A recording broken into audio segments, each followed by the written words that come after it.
Selectmen. Please rise and join me in a salute to the flag.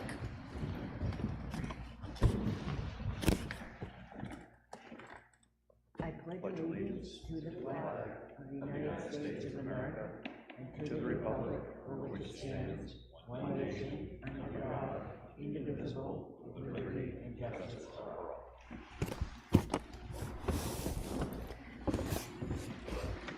Okay, I'll introduce the board to you. To my far left is Laurie Schwett, our board member. To my immediate left is Glenn Koppelman, board member and vice chair. To my far right is Susan Ayer, our administrative assistant. Board member Peter Bakey, board member Chuck Hart, and I'm Ellie Alessio, your chairman. We have a couple of appointments this morning, oh my goodness, I wish it were still morning, this evening. And we have Mike Avis, Gerard Welch, Chris Smith, regarding an over 55 development proposal for Kingston Fairways property. Gentlemen, would you like to come forward? That's a good start, right there. Yeah. Hold on one second. When you have the microphones, have it on the table in front of you, have the green light going, and then identify yourselves accordingly, please.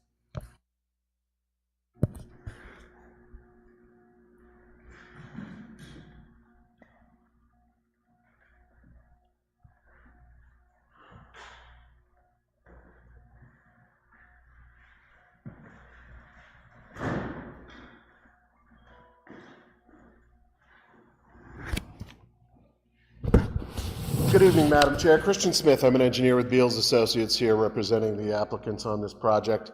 And I have some handouts, if it would please the board, that I can hand out of the same thing so you can take a peek at them while we discuss. Okay.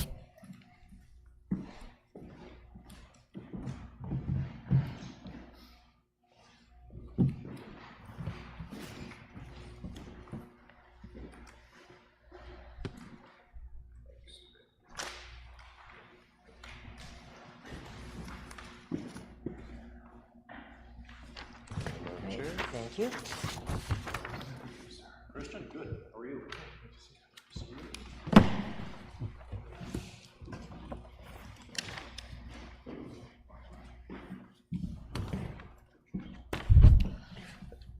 So this is the parcel that I'm sure you're familiar with as Kingston Fairways. And these gentlemen entered into a purchase and sale agreement for the property. Would really like to develop it as an age-restricted housing development. Of course, that's not allowed in this zone. We did do quite a bit of work with the town planner, the circuit rider planner, and the suggestion was, well, you can wait until next March. We can see if we can get a warrant on the ballot, or you could go talk to the select board about a potential special hearing. So that's why we're here tonight, is to discuss with this board, would you allow and recommend a special hearing to change the zoning out here to allow the age restricted. We feel that this is a benefit to the town over just developing this as a conventional subdivision. We actually have an employee. We don't have a report specific to the town of Kingston, but he did a very similar analysis for the town of Greenland on a big farm over there, and I think it was something along the lines of 60 plus conventional lots. Would have ended up to be 168 age-restricted housing developed. And what he went through was just the taxes and then the burden on the town with regard to schools, et cetera, and he came to the fact that, and I get not the same town, not the same proposal, but that ended up being the conventional lots would have been a roughly $500,000 plus deficit to the community. And the age restricted was, I think, over 1.2 million to the positive, simply because they don't put kids in school, et cetera, et cetera. But anyway. But they do use ambulances, so there's no question about that. Typically, they pay for that. Your ambulance rides, don't come for free. But in any event, so really, we're just here to query the board, you know, if this is something you'd be interested in. Obviously, you know, purchase and sale agreements, real estate transactions, extensions are limited, and, you know, I don't think they would be able to wait for a warrant article to do this type of a project till next March, and potentially would have to, if they wanted to continue to move forward with this parcel, would continue to move forward with just a conventional development layout. So I'm happy to answer any questions. You guys can jump in if I left anything out or missed something. Okay. Questions from the board? Glenn? Couple of questions, Christian. The issue of it's not that over 55 is prevented here, it's that the special conditions provided by what would be the overlay in other areas of town allow for smaller lots and clustering. Is that right? Yeah, basically this particular parcel does not lie within that overlay. Wait, your microphone. This particular parcel, Glenn, does not lie within that overlay district. Well, I understand. Yeah. And so if it did have the overlay, Yes. Then you would have the ability by right to do what you're looking to do. Correct. Okay. So without that, if you wanted to do this and if you didn't have the zoning for it, one option could be a variance, could be ZBA, or as you said, a conventional development. But when you said you were wondering if the select board would be interested in a special hearing? Special town I think meeting. it's special I'm sorry, town yeah. meeting. Okay. My apologies. That's Which- just bad nomenclature. Because changing zoning, as you know, requires a Yes, vote of course. of the town, Of course. which means we'd have to set up a vote of the town. Of course. Yep. And that's pretty costly. We have not budgeted for that, and so that, in my mind, that's problematic. Well, as far as the cost goes, my clients are willing to cover whatever that cost would be to get that set up. Because obviously that's, you know, as I said, I feel it's beneficial for the town, but obviously it's beneficial for them or we wouldn't be here tonight. May I? Yep, go ahead. You said you discussed this with Glenn Greenwood, the town planner. Yes. Had you discussed the possibility, if you did this, that it would be considered spot zoning? He did not bring that up. In fact, it was his suggestion. You know, he gave us the zoning board alternative. But I don't know the reason why, because I wasn't available for that conversation. But yeah, was not hugely optimistic. I'm thinking that if it were just for this parcel, and Peter, you could probably jump in on this if you wish, but if it's just this parcel, it could be considered spot zoning, which would not be a good thing. Understood. However, if you were to look at a broader area to include more than just this lot. In other words, potentially this, whatever this zone covers. Yeah. You know, however we want to slice that cake, yeah. Anyway, so those are my initial thoughts. Understood. Thank you. Other comments from the board? Yeah, my only concern was, and you addressed it, was if we were to do this, there's significant cost relevant cost to it, and you guys are willing to whatever would be to, you know, run the election, have the pay the people to be there, et cetera, and all that. You guys would be willing to pick up whatever that expense might be. Yeah, I'm Gerard Welch, one of the principals of MHawk LLC. Yeah, as a matter of fact, we did a special town meeting in the town of Tingsboro to do a rezoning of the old Tri-Town drive-in theater. And we paid for all the cost of the special town meeting, and our attorney wrote all the warrant articles for it. So there would be little, just participation effort for the town, and no money out of pocket. And again, at least in my history, we've never done this before, even for our own self for the town. Isn't there something to do with the legislature also? We have to get permission to be able to do it from the legislature?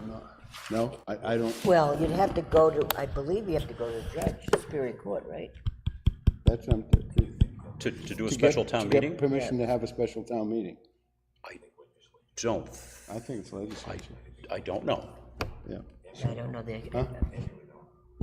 I mean, it's the legislative still body, downstairs. which is the voters, that approve it like they But I- approve any but I- zoning change. Yeah, but I think somewhere along the line, it had to go to either the court or the legislature to get permission for the town, not relevant to what you're doing, for the town to have a special election or a special town Well, meeting. we can certainly check So that with would be with something, clients' that obviously counsel make a on phone call and figure out what's Yeah, yeah. what's the procedure, and it may be something that, you know, if we decide that we want to do it, that we would have to apply for it or whatever, so. but, and it's not just that, but we have a primary and a general election this year. I don't know that we can commingle. I mean, that would save you some money, but it's not cheap to have an election because we have, well, you need people. You need people, and we pay our people to work the elections.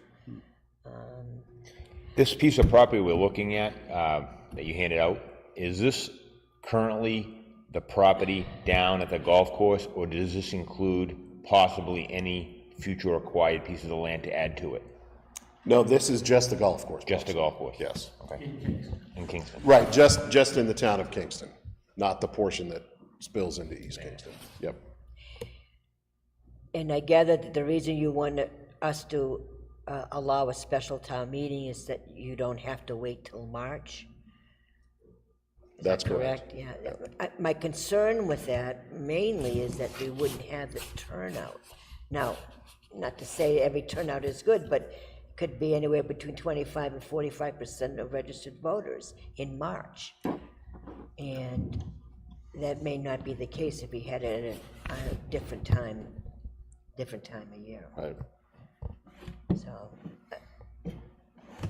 go ahead. And I'm sorry, go ahead, Chuck. I was just gonna say is, you mentioned the ZBA, that this is not something that the ZBA could, I think it's too big. I think it's too You don't big think of a it's too big a project. variance I- for the zoning? Well, the point is rezone. that the zoning board has the authority to take requests for any zoning change, use or area variance. So it might be that a project this size would require, a fairly lengthy application, but it's still possible. It is public. Sure. For those of us who are unfamiliar, could you explain what spot zoning is?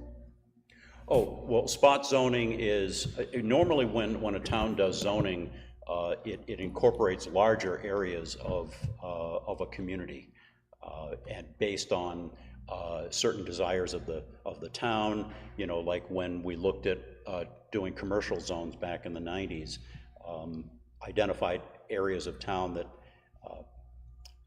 that were suitable for it. Route 120, the Route 125 corridor was the obvious one, and then you identify the geography that those changes would cover, and they usually cover multiple parcels. When you're faced with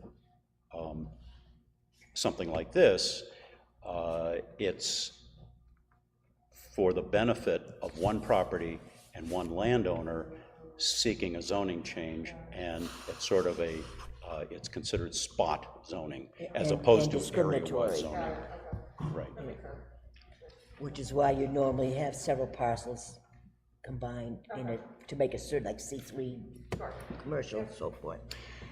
So where I was going to go with my next comment, Christian, is that, I mean, there's going to be a period of time, even if the board were to come to consensus and agree with what you're asking, you're going to have to put wheels in motion. I don't know when you were thinking of a special election, but as the chair said, we've got 2 elections coming up this fall. The town's already pretty busy with elections as it is, and with town meetings.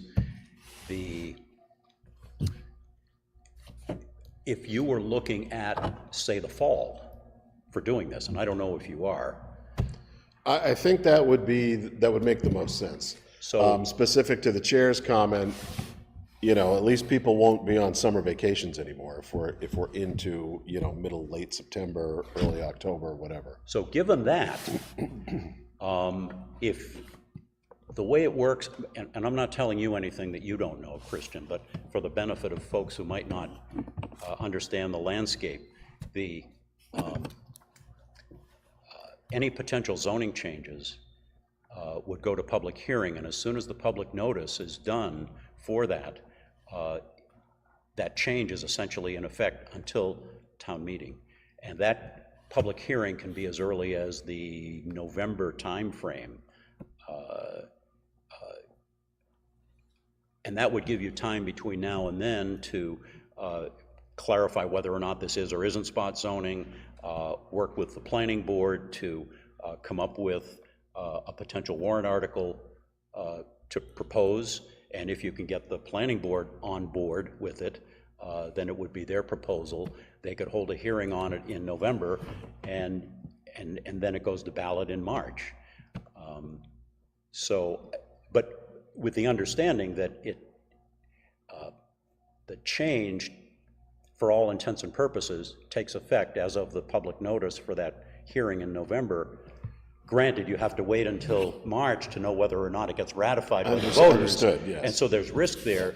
But if you have a good proposal with the planning board, usually when a planning board makes a proposal, if they're in favor of it, more often than not, the town passes it. So That gets voted through. it's always a risk. Yeah, certainly something to consider. Yeah, obviously, right, because it's not etched in stone until it gets voted in.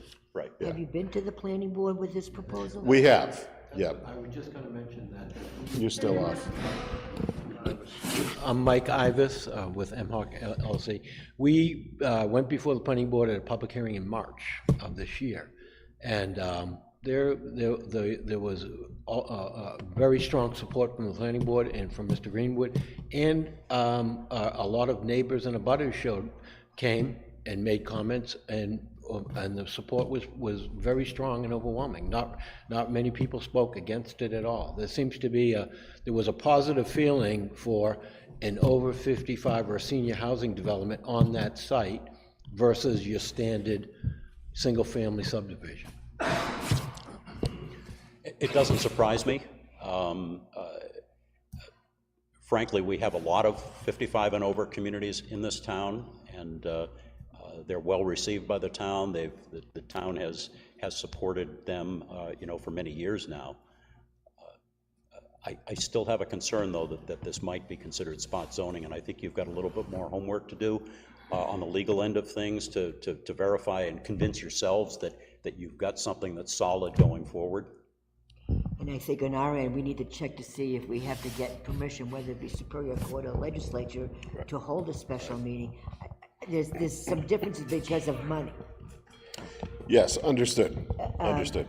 But we may be able to have a special town meeting as long as it doesn't require any funding.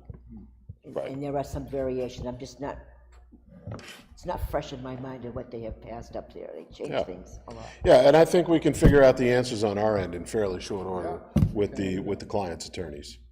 And then, like you say, you find out if there's something that's got to be dealt with. I think you were talking about the state legislature Correct. to get permission. Right. I think it's Superior Court, but it could be the legislature. God forbid if we have to ask them for permission. That would make me nervous. But the Superior Court I would be okay with. So we'll do some homework on our end, and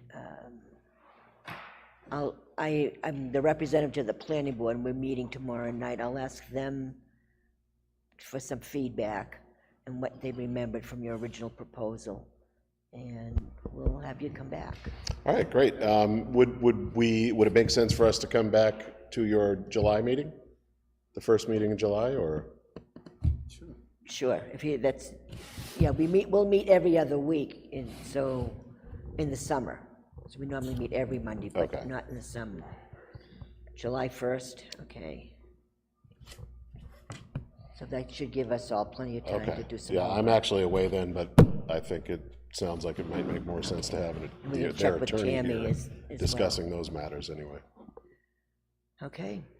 All right, John, any other questions for us at this time? Just one question. Our attorney's Mark Bobrowski. He's in Concord, Mass. But they have licensed, they're licensed counsel in New Hampshire too.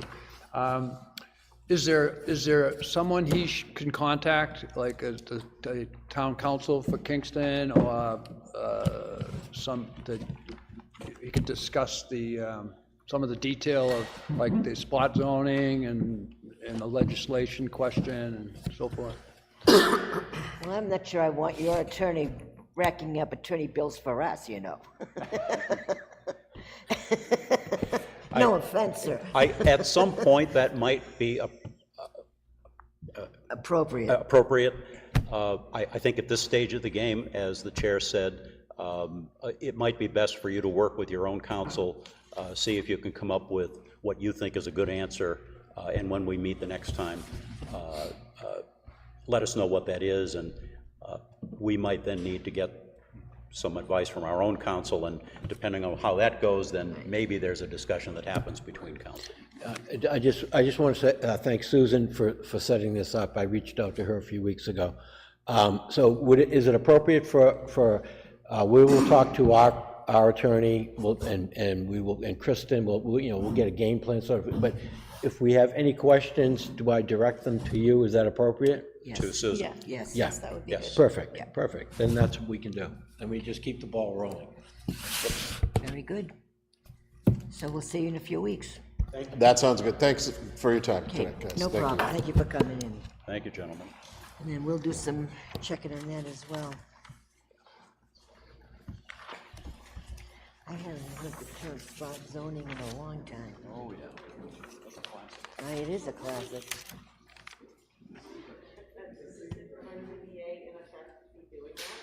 Yes, but they have the authority. That's exactly it. They have the right to. Be a cold day in hell. You got that right. If they went to ZBA, right, hypothetically, and they refuse to deny, can they then go to the warrant article idea, or when it's done, it's done? Yeah, no, they'd still have that option. Separate functions. Yeah, it almost makes you think they would do that after first. That might be the easier way to go. And if that doesn't work, then they go to the warrant situation. That was the thought. I didn't know if you had like a rough idea. I just don't think CBA can make that decision. I- If you've got to go to a town warrant in general, for them to be able to just say, okay, yeah, Well, forget spot zoning for a minute, but. Well, I mean, we could get clarification on that, Chuck, but I mean, it's ZBA's function to. Make exceptions to the To make rules. exceptions to zoning based on whether or not, they meet the criteria and so forth and so on. And if they can meet the burden of proof of, all the hardship and all the other there's stuff. 5 that they- criteria. Right, yeah. right. Yeah, no, granted, I don't it's a big item I don't for a disbelieve you. ZBA It just application, sounds no like a question. big item Right. for them to. But let's find out first whether or not we could even have a special meeting on something like this, of this how long it would- magnitude. How long it would take. I mean, if it's got to go to court or something, it could be September, October before they ever heard. Correct, and which all that. you Keep might as well, good you're gonna prepared for be March. in January anyways for hearings, you might as well go for March. Yeah. But I like the idea of, they could go to the planning board, and if they were supportive of this, then they could temporarily, conditionally pass it based on a ratification in March. But there is a risk for the developer Well, yeah, I mean, if they. and the purchaser. If they get planning board support, and the planning board is willing to put forth a zoning change, Yep, they'd hold a public hearing at the earliest possible time, which would be, it's a certain number of days before the vote. It's like 120 days before the vote in March, which brings it back to like November timeframe, yes, that's correct. mid-November-ish. And as soon as the legal notice gets posted, that zoning change is in effect. But with the understanding that if it doesn't pass in March, then Right, back to square one. Correct. Okay, so, well, something to keep busy with on this summer. We have, our next appointment is our favorite fire chief, Graham Pellerin. Better write that down, favorite fire chief. Don't tell Norm Hurley.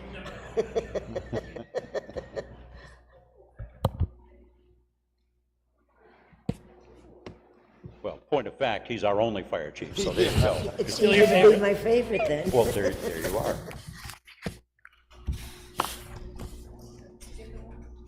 There's like their direction, there's 3 packets in each packet. Three paper clips.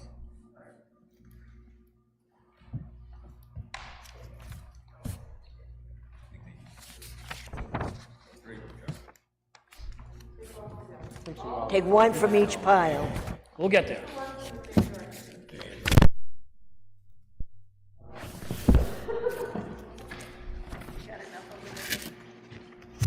Next time I'll do it early with Susan so they can be at your, Put them all on one page.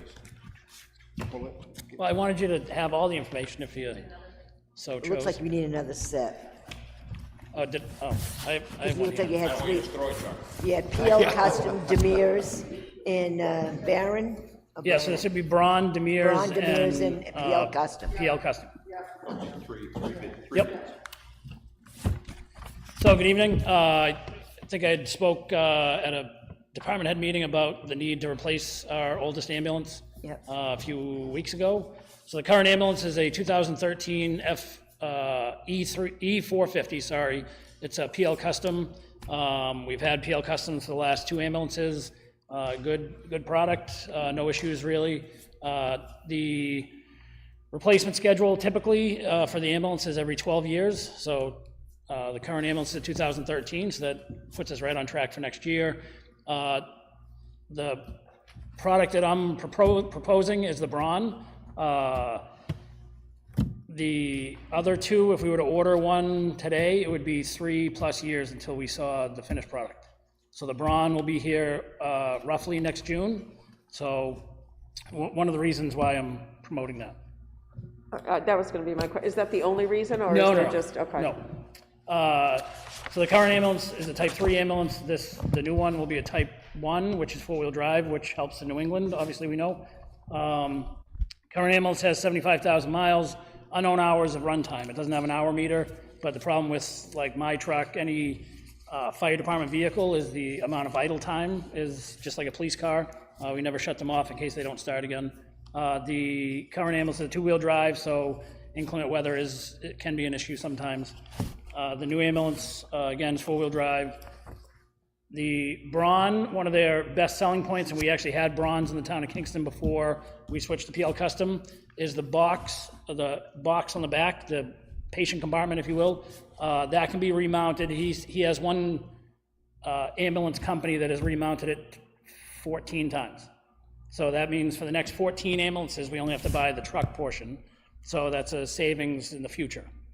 So it's obviously not the cheapest, it's not the most expensive, but the construction of the box itself, they have their own shop where they break everything down. If we want to remount that box on a different chassis, different truck portion, if in 12 years or 15 years from now, we need to replace that. They break it all down, rewire it, and put the box back on it. It's probably about, if we were to remount the box that we have now, it's about half the price. So I thought at one point we had discussed that, and I didn't know where we were going to land on that as far as whether or not to use the existing box on a new Yeah, chassis. the current box is not worth remounting. The construction, the age. Yeah, and we are looking, like for the tanker, we're looking to possibly remount that body to try to save money. But the PL Custom box that we currently have is not suitable to remount. Okay. So the Braun is a Autotronics is a company in Maine that they have our service area. Again, delivery time is June of 2025. Others are 3 to 4 years out. So getting into the nitty gritty, I guess.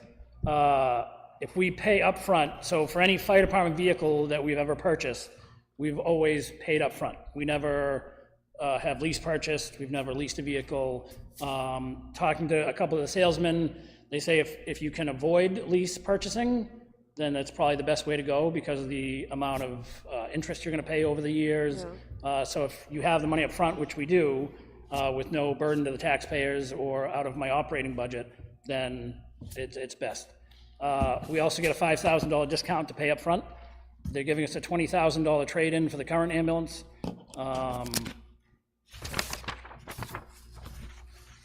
So as you can see, that the price, the other thing with the other two companies, Braun said the only, it's weird with a fire truck contract now or an ambulance contract, is once you sign the contract for, let's say, $400,000, they have the fine print that says they can charge you more if they incur additional costs. So you buy a $1 million fire truck, you may end up paying 1.2. So I don't agree with that. I don't like that, but Braun was very adamant that the biggest price increase from him that we will see is once they take delivery of the chassis in 2025, and that will be at most $5,000. So he doesn't, with PL Custom, they build in a $40,000 contingency fund, which I'm not okay with, because if it was my money, then they could just say, oh, it kind of cost us $40,000 more, and you can't dispute that. So Braun, once we take delivery of the chassis, once they take delivery of the chassis in early 2025, January, February, then that's the locked-in price, never goes up. So, so what I'm proposing, again, because there could be an increase from the 378, if the salesman, Pat, that we've been dealing with said over the past 2 years, he has not seen an increase, but he can't guarantee that if Ford misplaces their chips again or whatever happens. So what I am looking to do, and I talked to Paula and Stacy about this, to get the budget side and the finance side of it. So the ambulance fund currently has about $390,000 in it, but I don't want to drain that completely. So impact fees for the fire department has $82,407. So I am asking that we take $350,000 to come from the ambulance replacement fund, excuse me, and $40,000 to come from impact fees, totaling $390,000, with obviously the caveat that any unused funds will be returned to the account they came from. And if it's more than that, for unforeseen circumstances, you'll take it, like, split it Yep, between either the two? I'll still have money in both the ambulance fund Right. and impact fees. Okay. So all you need is a motion from the board to do this? You don't have, we don't have to go back Correct. to the voters, So right? this, we changed this 2 or 3 years ago because it used to be a vote of the taxpayers. That's right. Now it's just a vote of the select board. Okay. Right. I'd make a motion that we approve the ambulance contract to Braun. For the amount of $378,046. No, 390,000 is the total. So 350 will come from the ambulance fund, leaving Oh, I see. some in there, and then 40 to come from impact fees. Okay. So 390 is the amount. Which would cover the increase of the chassis if that, Yeah, so Yes. that's, I don't want to come back and ask for more money. sure, so- sure. And if there's up to anything left over to work. Yes, whatever we don't spend on the ambulance, we'll go back. Up to 390. Do I have a second? Peter, okay, good. And 350 is to be taken from the ambulance fund and 40,000 from impact fees. Question? Graham, is there a reason why you're not using all of the impact fees? Do you have other uses for the impact fees? Yeah, so the monitors, I'm sorry to cut you off. I'm asking because those things have a shelf life, and I don't know where you are with that. I believe the soonest is 5 years from now. But sometimes it's best to, if you've got them, to use them. Yeah, I have other plans, necessary items, capital items that we, Soon to be revealed, but not tonight. yes. Okay, any further discussion, questions? Okay. All those in favor, please signify by saying aye. Aye. Aye. Unanimous vote, chief. Thank you, Mr. Great job, Chief. Thank you. Very good work. Okay, we're going to recess the board meeting to have the hearing on the proposed fee structure for the building department, or the development department, as it's sometimes being referred to. Do you want to have that public meeting, public hearing? I'm sorry. Yeah, we're gonna go into a public hearing. within our meeting, right? I'm kind of recessing, putting the select board meeting on hold so that we can have a public hearing on the proposed increase in the fees through the building and development department. And we have Pedro Avila, our building inspector, and before us. Pedro. Hi, good afternoon. Good evening, members of the board. So I presented in the last meeting the request for the revision of the schedule fee. We set up more accurate, current, up-to-date costs per thousand, plus an application fee that was not incorporated in the past. It was brought that maybe people feel that we are kind of charging and the town is not doing enough. And I wanted to also explain that it's not that the town is not doing enough with its scheduled fees. I also reflect to the building codes. We were not doing it at least to a minimum standard to the building code, and I print out those sections of the code so that people can see where we're going and why we did what we did. One of the things also is that it's not that we are not adding value for those fees.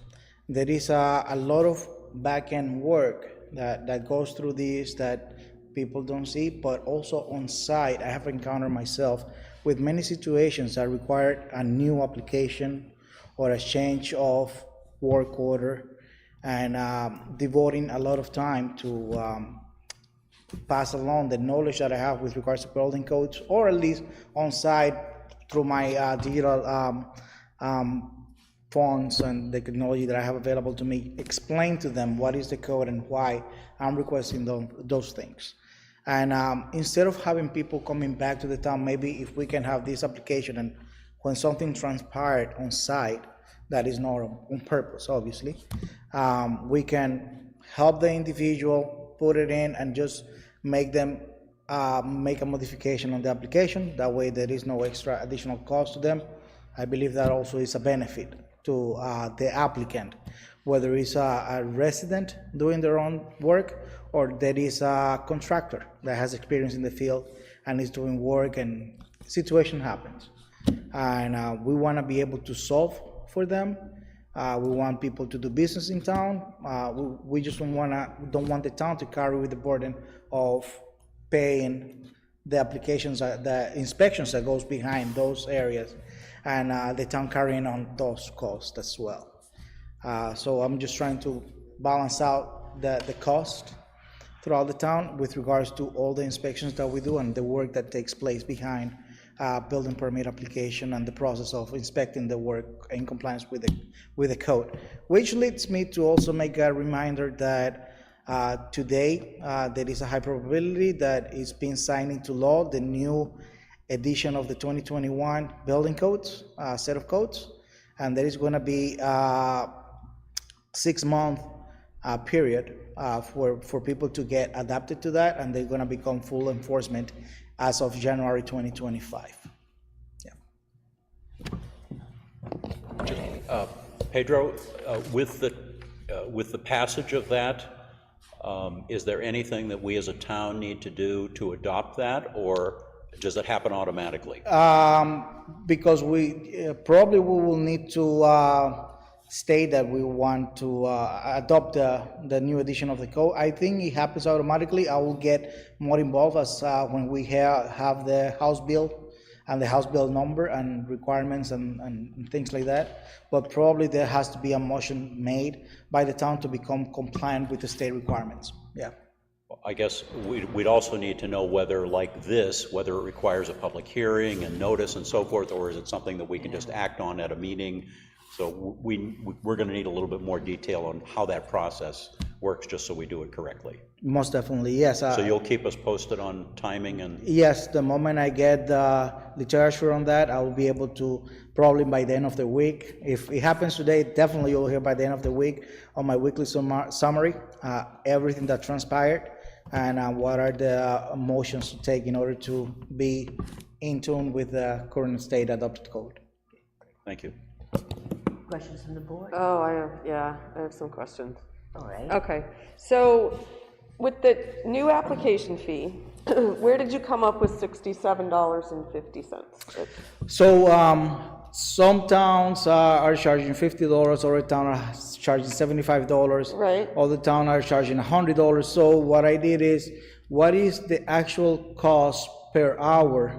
I'm based on a standard revision of 2 hours of a building plan, and I pretty much came to $33.75, I believe it was, to do a proper review per hour for a plan reviewer, not a code enforcement officer, because there are different positions. This is a full position hourly that can be, somebody can get paid to do that job.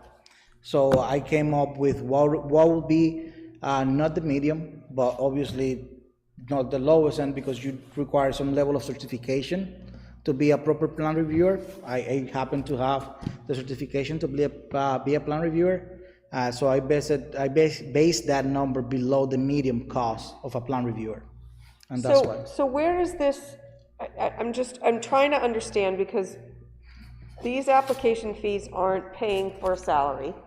Aren't paying, sorry? For your salary, they're not, because, I mean, our inspector's already paid, right? So where does the application fee go? Yes, so the application fee is part of the permit fee.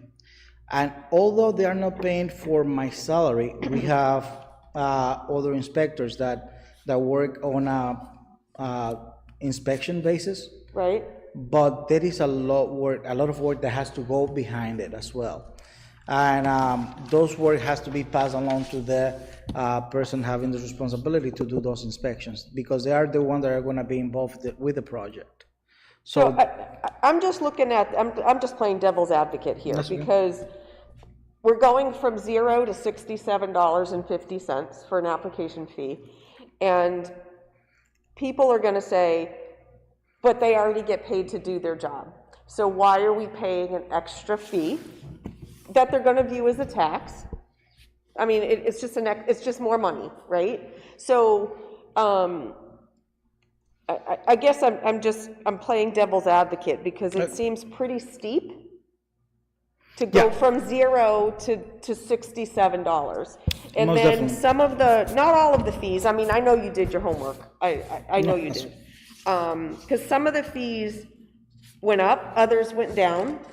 But some of these, with the application fee, are now triple what they cost before.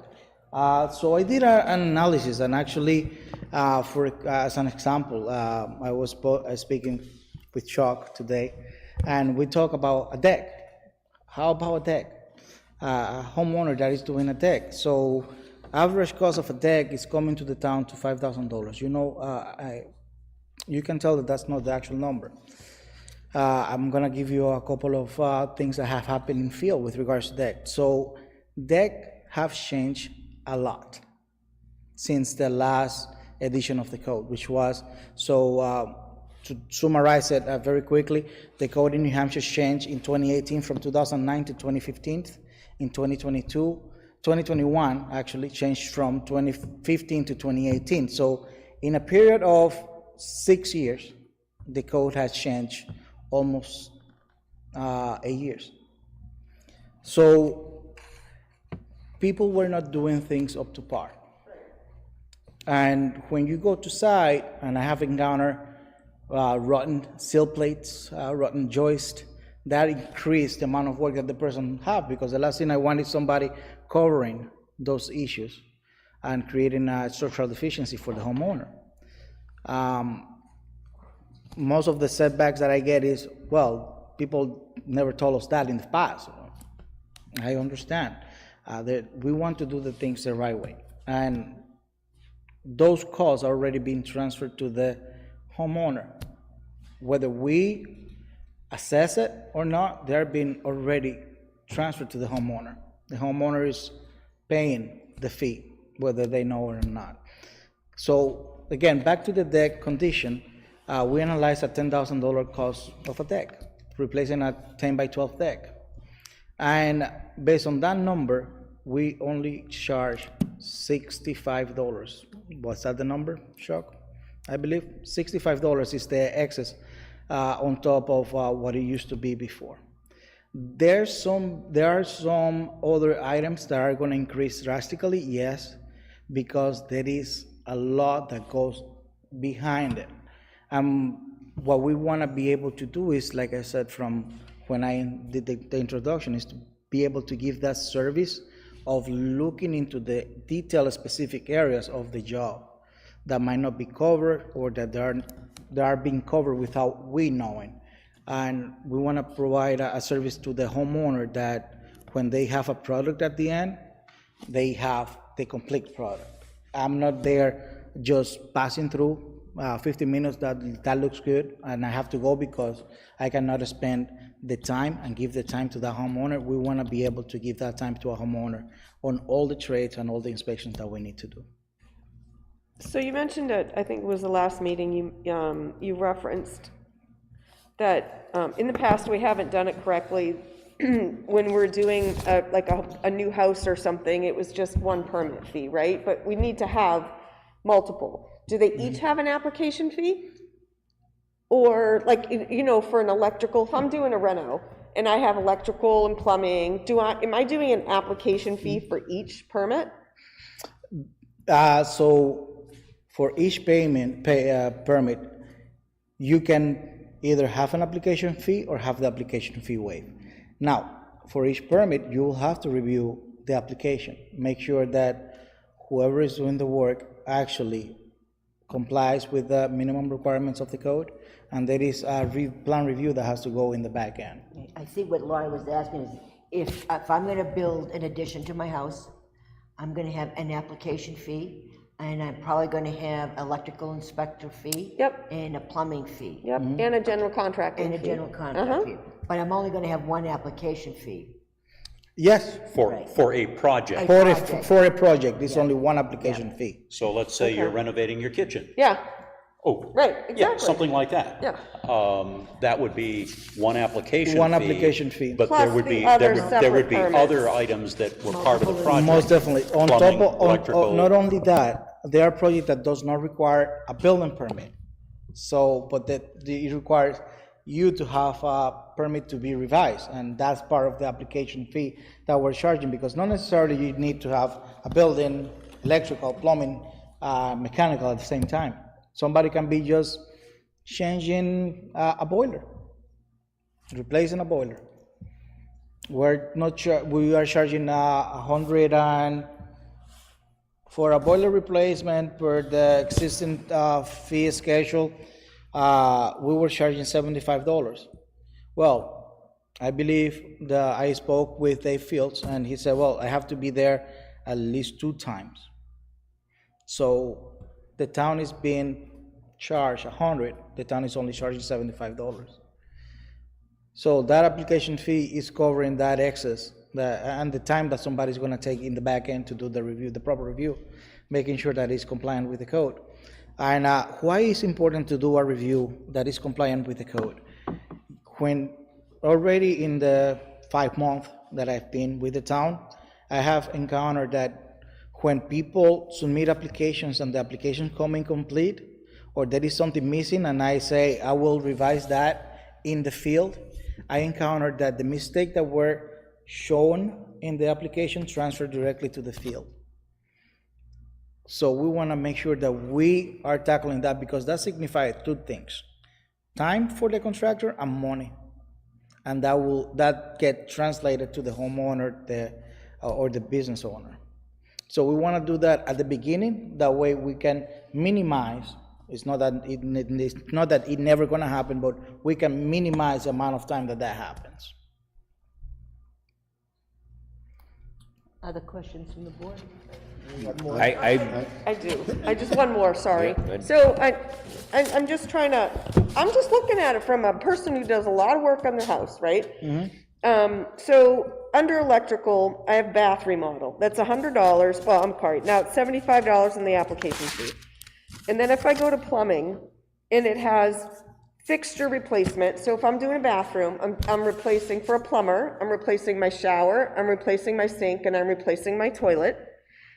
So I have to pay for each one of those, plus, you see what I'm saying? So it's adding up, and they all say plus an application fee, but if it's waived, how do I know that it's waived? And how do I know I only pay one So, application? some of those applications and some of those work within the trades will require a building permit.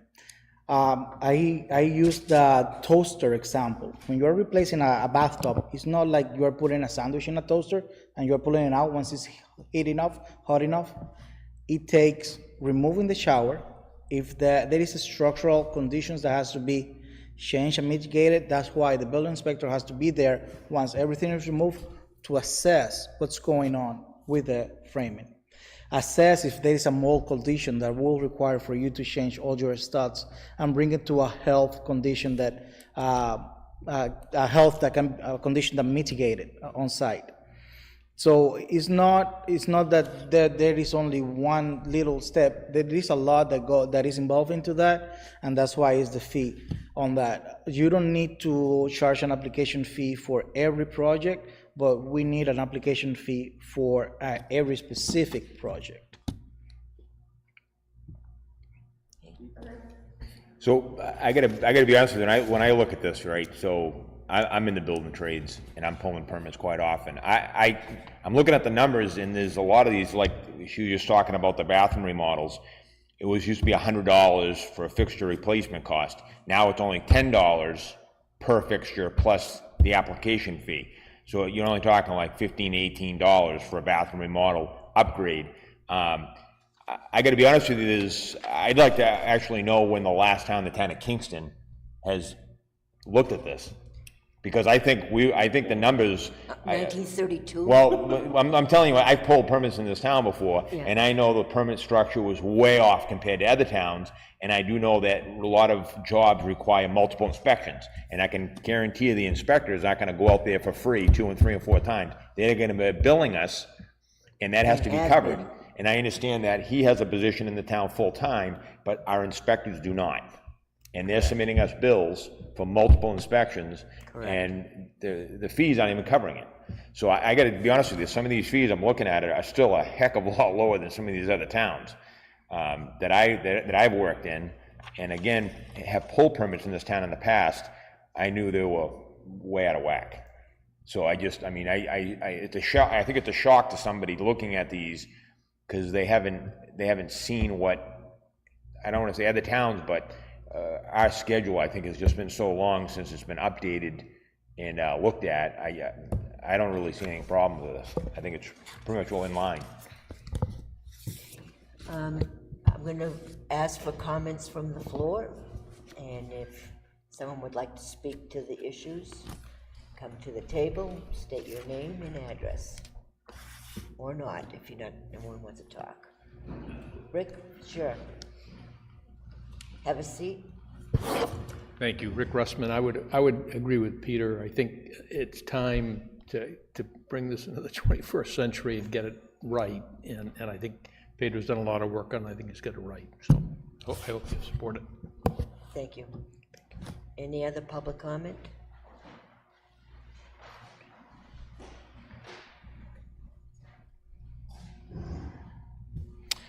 Hey, good evening. My name is Jeremiah Naltalivo. I'm here on Church Street. Thanks for having us. So I think, Pedro, I applaud your attempt at doing good by the taxpayer here in the town. So I applaud the effort and the intent. Lori, I think you nailed it on the head, though. Many of us in the community look at this, and it's very confusing. So we see plus application fee. Pretty much every item, I think it is. But we sit here this evening and we hear, well, no, some of those are waived, sometimes they're not waived. If it's a specific project, you need them, but if it's a big project, we don't. Those are really nebulous terms that when we come 6 months from now to get a permit, nobody's gonna remember this meeting right here, and I'm not gonna be able to quote Pedro by saying, oh, no, he said it's only some projects, and my project is small. So it's really confusing. So if it either is required or it isn't required, and we should probably specify that a little bit better. And the other thing I'd like to say is, and you hit it right on the head again, Lori, some of these fees are tripled, right? And so it's very easy to work in,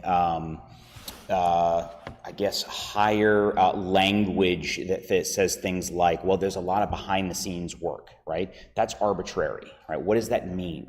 And so I can understand on a major project, there might be behind the scenes work that really requires multiple inspections, but something like a chicken coop. I put up a chicken coop about a year ago, came and got a permit, right? So the chicken coop has more than tripled.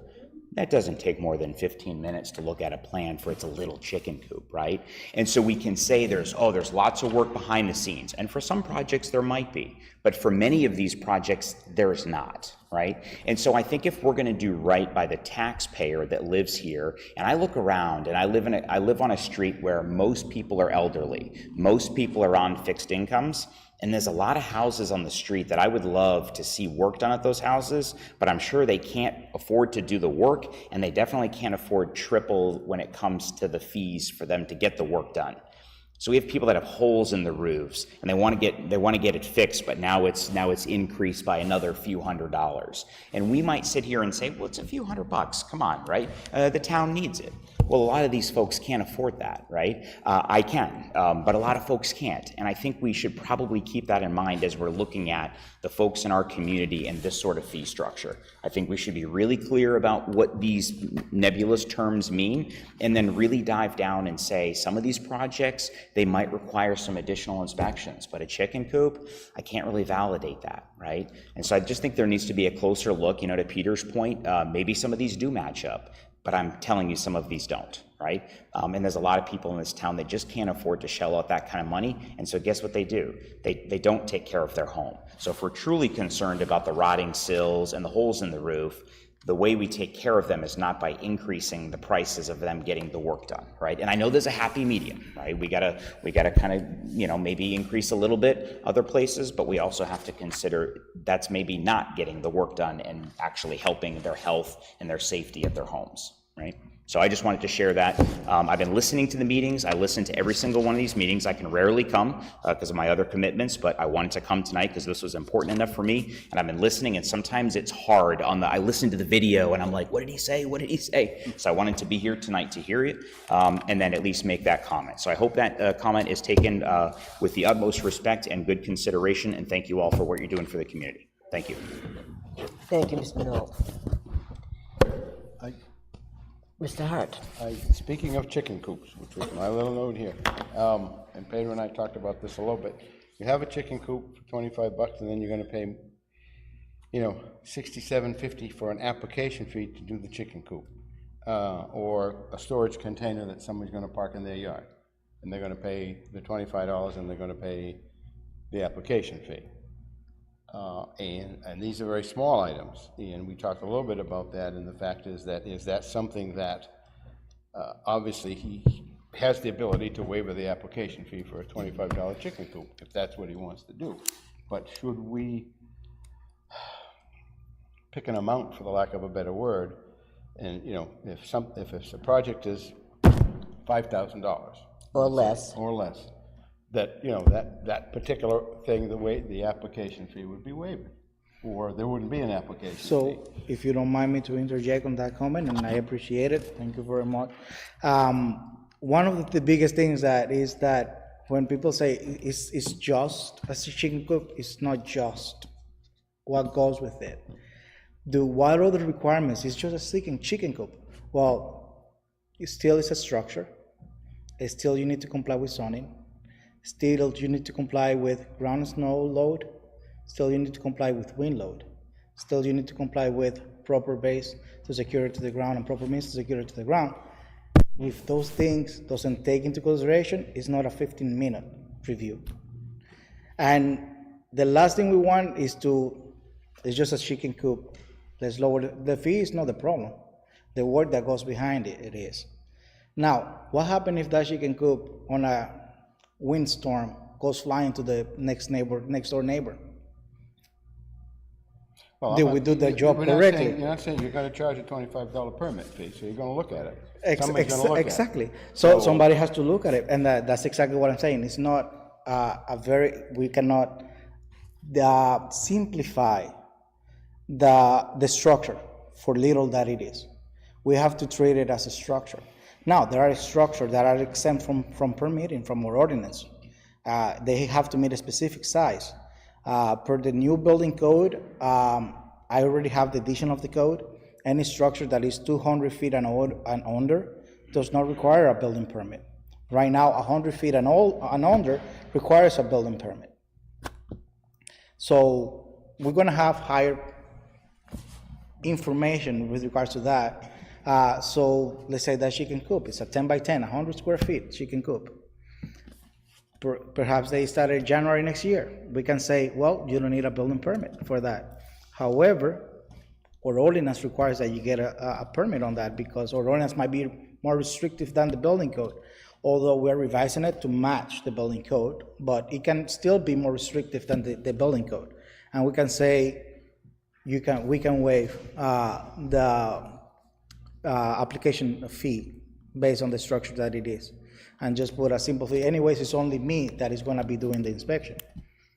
So I wouldn't have a problem, but we cannot simplify the structure. That's where I'm going with it. And that's why I did the sample of the bathtub. It's just a bathroom renovation. It's not. Then somebody installed the new bathtub, and now you got people presenting headaches, vomiting, being hospitalized. So by simplifying the amount of work, we put a financial burden on a family because now that person has to go to the hospital and pay the hospital bills, which are more expensive than a permit fee of $67.50. So again, the whole idea is so that we can provide the service, but we can also give the time of the service. That way we're not rushing through things because, well, what is more important? Everything is important equally. And that's what I would like to see for the department, that everything, regardless of what it is treated to the same level of importance.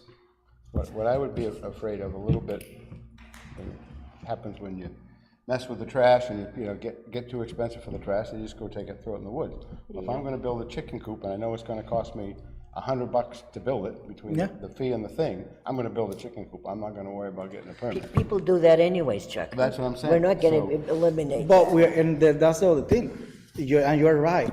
But we're already seeing that, even with the structure fee that we have. I have already today I stopped 3 jobs. 2 roofing, 1 on Main Street, no permits, didn't go through the Historic District Commission. And who is receiving that burden? Who is being that burden passed to? The resident that didn't know or that thought in good faith that the contractor pulled the permit. So again, everything resembles back to time and money. And so they're being paid on that. Not only that, I confronted the contractor there on site. You don't have the permit. You send a Friday afternoon. Plus you are in the historic district. Why are you doing this? They say, well, I didn't know. You cannot tell me you didn't know. I already stopped you 3 times.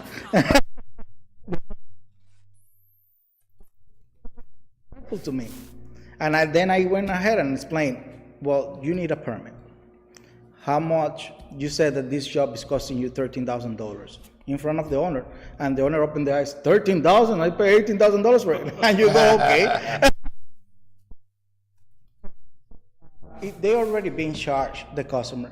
And I have another company that was doing a full siding renovation. He came here, I want the permit today, I don't care how much you charge me. Why, as a contractor, you say you don't care how much you charge me as a town? It's customers pay. Because he's charged for it already. So again, even with the fee schedule that we have now, that seems to be low cost, we're having those problems. There is no stopping on that. So from a person who really likes a lot of guidelines, right? When we talk about waiving, it can't be arbitrary. So to your point, it just can't be arbitrary. So how are the residents gonna know? Because if I wanna know, is it gonna be waived or not? So how, and it speaks to Chuck's point. How are we, why? And it has to be standard. It can't just be, well, this guy's really mad, so we'll just waive the fee. So how are we gonna do that? Well, we can. Well, we have someone who wants to. I'll take okay, care, thank you. Yes, So come on down. So it's definitely not going to be arbitrary. It has to be standardized, and that's something that we talked about in the past. Also, with regards to when this is going to be implemented, I was told, this company can just keep in the old code, in the old fee structure, and I said, well, I prefer to give a period of time that we say 30, 60, 90 days. Within the next 90 days, you don't apply for a building permit, We then could adopt these new proposals and make it effective September 1, let's say. Exactly. And so any projects that people are thinking of, now's the time to get under the old fee structure, would be one thing. Yes, sir. I know you, but you go ahead and tell us your name again. Tom Soterakopoulos, Powell River Road, Kingston, New Hampshire. I'm also the electrical inspector. I think one of the things that he didn't specify clear enough, if there's a building permit associated with a project, kitchen remodel, the building permit supersedes the application fee, and the other permits no longer need an application fee. But if I came in to add lighting into your home without a building permit, then that would get an application fee, and then it would get the electrical permit fee. And So, it's clear. same thing with plumbing. If they came in to change a toilet and a sink and a shower head, they weren't changing the shower and it didn't need a building permit, the application fee would be applied to the plumbing permit. But if there's a building permit, it supersedes the other permits for the contractors. that is right. So, and this is all automated because we're going online with permitting, so the system will know that if there's a building permit pulled for the site, the subsequent, the permits underneath it, the substandard ones, so to say, they won't get charged that application fee because it's already been billed out on that project. And every online permit will say, is there a building permit with this electrical or plumbing? And you check yes, and that waives the fee.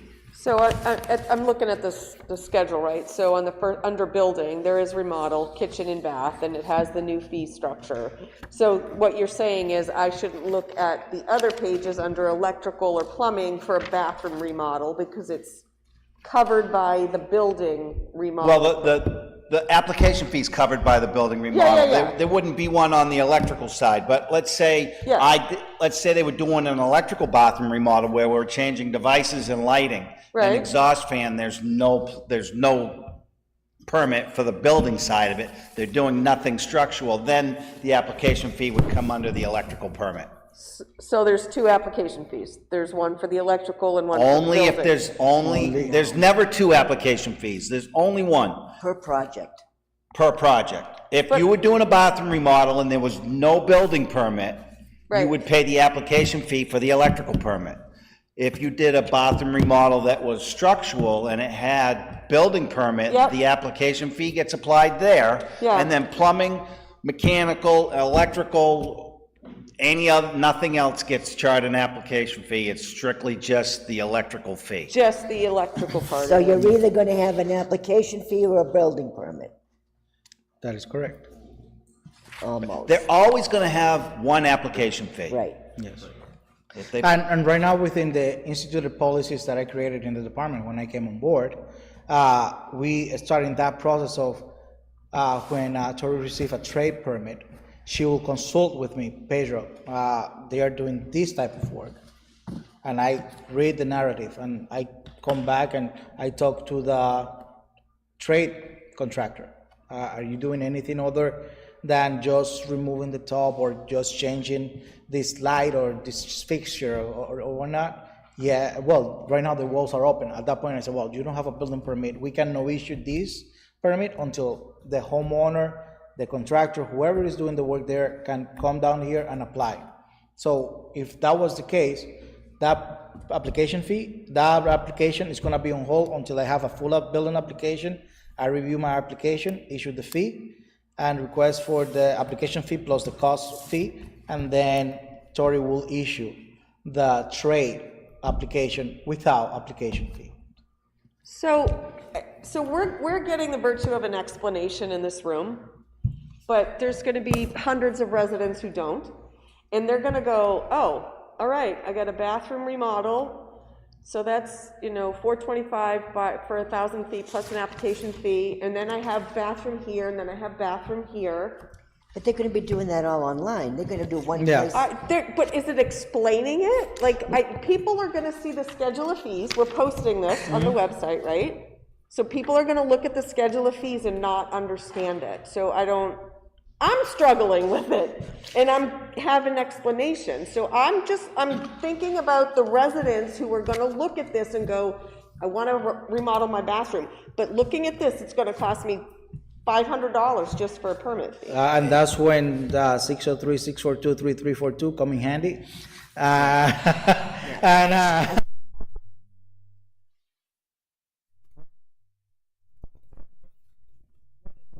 Line, it has to take the application fee that's in front of every line item you're looking at. That has to go away, and it just says application fee plus, and then it's just the line items. So if there's a building permit, it's an application fee, and then the line items for the other trades. Tom, with your experience, you've been doing this quite a bit longer than myself. What is your thought on these fees that you're looking at compared to some of the other towns you work in? I think some of them, like you said, are still too low. Yeah. I think we need to cover the cost of the department. I know a couple of years ago, through other inspectors and with other select board members, we went through it and we did increase some of them to cover.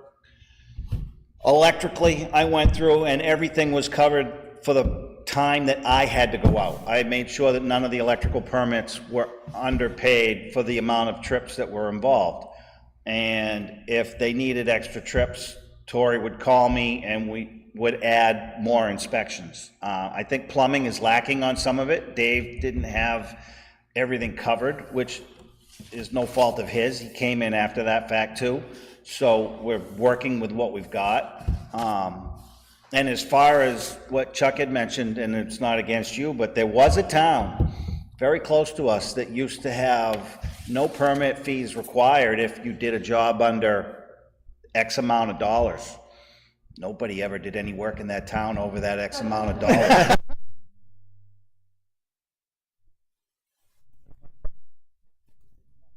And then we went back the following week to finish the job.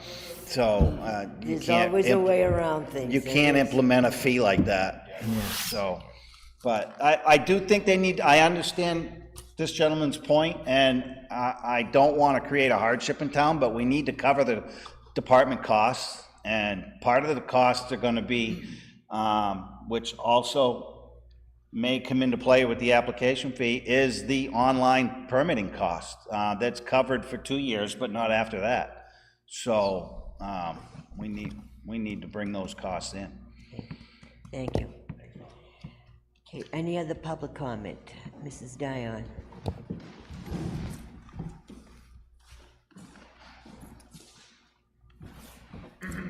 Stacy Dion, 31. Just a quick question. When you look at the schedule, what happens for an emergency? So, perfect, yeah, I mean, right now we have a lot of emergency because there is a lot of work done without permits, so. If a tree falls and crashes a window and I call and get a window replacement, I'm just curious. So, perfect, there are various things to a window, what is a window replacement, and I'm gonna tell you one right now that we have in place. There is a project that is replacing all the windows on our property in town. Even bedroom windows. Well, they're replacing the old double hung windows in those bedrooms with a double hung window. Well, per code you can't. So what's going on? We are jeopardizing life and safety in some cases if we don't do proper review. So per code you need a 5.7 net square foot opening area of every bedroom for windows so that people can escape, regardless of it is on a first floor or a second floor. I believe the fire department did really good on wanting people going to the hospital with a broken leg than dying in a building. So again, I reply back to the applicant, this is what you don't comply with, and I send them the letter of the code. If it's an emergency also, well, what is the sustained amount of damage that structure went through? It will be good that I can get there also in a timely fashion to determine whether or not you can reuse part of the structural element.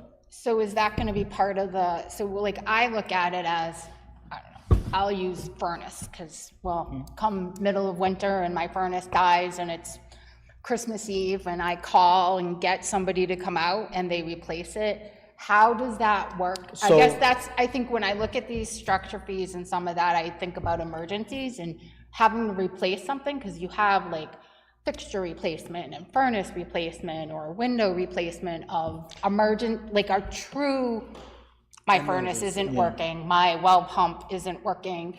How is that differentiated from, I'm planning to remodel my? Beautiful. So that's when actually the online system come in handy.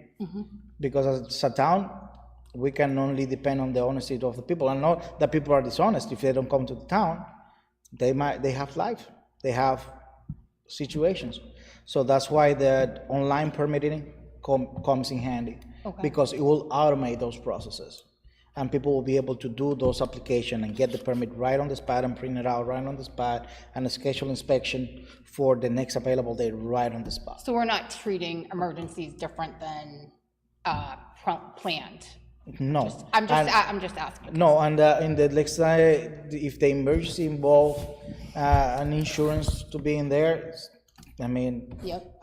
67 Scotland right now, and I'm receiving a lot of calls to address the debris that is being left behind. So again, everything has something in the back that involve a lot more work than is just this item that we're doing. We want to be able to definitely render the best service possible in town to the town residents, and surveil that whatever work that are being done onto their houses is done to par with code. And that's why when I'm addressed and people ask me, what is your opinion? The first thing I said, my opinion is worthless. There is a building code and it's a list of requirements. That's what you guys have to abide by. Or sure, actually also I have a degree in architecture. I cannot give you my opinion because I cannot bring in a liability to the town of that level of designing things for people. What if it fails my opinion? So it's not about my opinion. I never make it about my opinion. I make it about minimum standard. The building code, you comply with the building code. It's in black and white. You read it, I read it. We read the same. And if you disagree with the way I'm reading it, then there is the commentary, which tells you how you have to read it, which is what I'd that's venture my to opinion. say that with the automated permitting, first goes out in January. The oil burner place that you call to come in, they're gonna go online, and they're gonna have to go online and file for the permit. Even though that they're gonna do the work before someone gets out to inspect it, it's online registered, and you got someone that supposedly knows what they're doing. But I think common sense is gonna dictate, if your furnace dies Christmas Eve, and you call Dave's Plumbing, he says, yeah, I'll be out there, because it costs you $5,000, and I'm gonna replace it, he's gonna come and replace it, and he'd come in the next day, well, that night for the application, the next day come into town hall and get the permit. And therefore it can be looked at after the fact. 3 or 4 days later, because it's Christmas, so. Exactly. I'm just asking the question, because there's no, when you look at the fees, like my first thing We're not goes- gonna charge people extra if that's the case. Now, Yeah. because it's an emergency doesn't mean that you're gonna have a special bump raised. It's just, Stacy, it's just a from permit. a contractor who's replaced emergency furnaces, you replace the furnace, town office opens up, you notify him, we had an emergency, he comes out, checks the work. Okay. Just because you have an emergency, you don't bypass the permit and the safety features. Right. It's gotta be checked and it's gotta be installed correctly. And I appreciate, because It those gets done, questions are but yeah, very you good. still have to get a permit. And then I just have one I other. didn't say that. That's why I said you go do it, then they come into the town office and they tell me Okay, this. boys and Just girls. one other question. Have you analyzed the change in revenue that you're gonna bring in? Because one of the items that is based on the budget is revenue, and how much revenue building permits come in. And I heard you say you were going to increase the revenue to meet the expenses of the department. Is that correct? It is, we haven't realized the amount of revenue, because right now, we don't have a system that is feasible to manage. It will take a very involved process to have an understanding of where we are at with regards to previous year versus where we will be. So But many. the number, there is a number in the current budget that says your current estimated revenue for 2024 is $95,000. I don't even know how you can get to that conclusion, because I'm gonna tell you right now, managing the fees, the way the fees are written, the way the permits are written is year, day, month, and then map and lot number. You don't have a number organization of fees, and the fees are pretty much 350 throughout the whole schedule of fees. There are some specific fees, there are some things like that, so there is not an easy way to correlate that number. We're getting right off now. track here now. It's a whole, this discussion of logging in the fees, so we gotta get out of the public here. I'm just more curious from a budget perspective, if we've estimated I that. understand that, but I'm just saying that it's, Yep, that's different. So the answer is you haven't been able to estimate the increase to revenue? Not right now, because Okay. we don't have a matrix that allow me to do a contrast of what I'm gonna be doing versus what I'm doing right now. Okay, thank you. thank you. Any other questions? I have one more question. So on the folks that don't pull permits and you do a cease and desist, is there a fine, or are we just making them pull the permit? So I can tell you right now, for example, one chase, and I talked to Peter on it. It was in the historic district. They had already gone through the entire roof.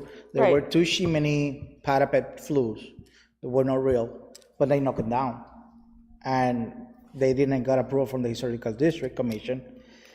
On the other end of it, I had to let them finish the roof because there is very high cost equipment under there.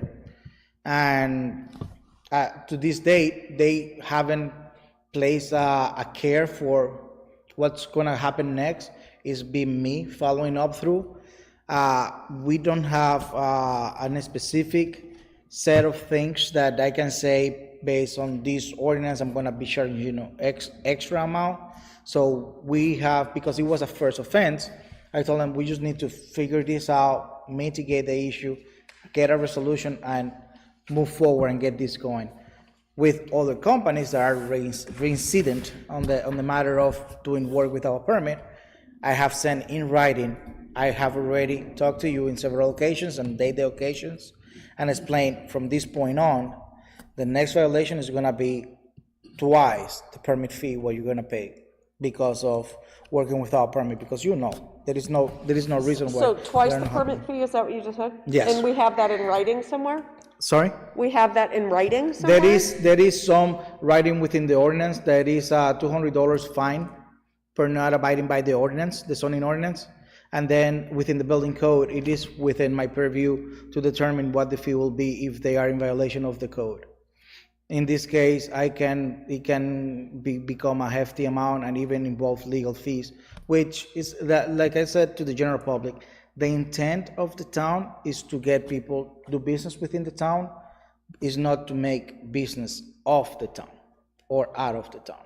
So I've been very moderate with, to say the least, to not be very arbitrary on, yes, we're gonna hammer you this way. And that's what we have in place. So although you have the ability to impose a penalty per the ordinance, Yes. you do it, but you do it in cases that justify it. It has to be like. Repeat offenders, habitual. Not even repeat. I mean, it has to happen like these people that I stopped today, it was their 4th offense. I mean, at this point. Well, that's what I mean, I mean. Yeah, it has to be like, I already talked to you, we already talked to you again. The 3rd time I put it in writing for you, and you still did it. It's like, yeah, you definitely lack interest on abiding by rules and procedures set in motion. So you will need to be paying what is allowable to be paid per ordinance and building codes. Okay, any other comments, questions?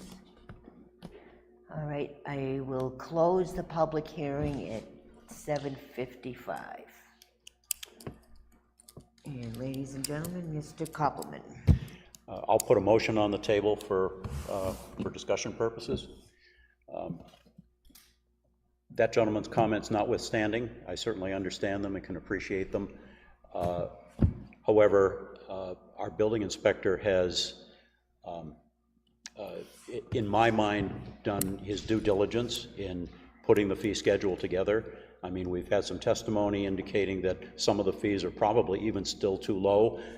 Okay, but I think that, you know, the work that he's done to put in place, the result will be that more of the department's costs will be covered, which I think is fiscally responsible, and I support that. And keeping in mind that any change that we want to make to this, it's a matter of holding another public hearing and going through the process and making adjustments. And once we implement this, maybe we'll find that we need to do some tweaks, and we can do that. So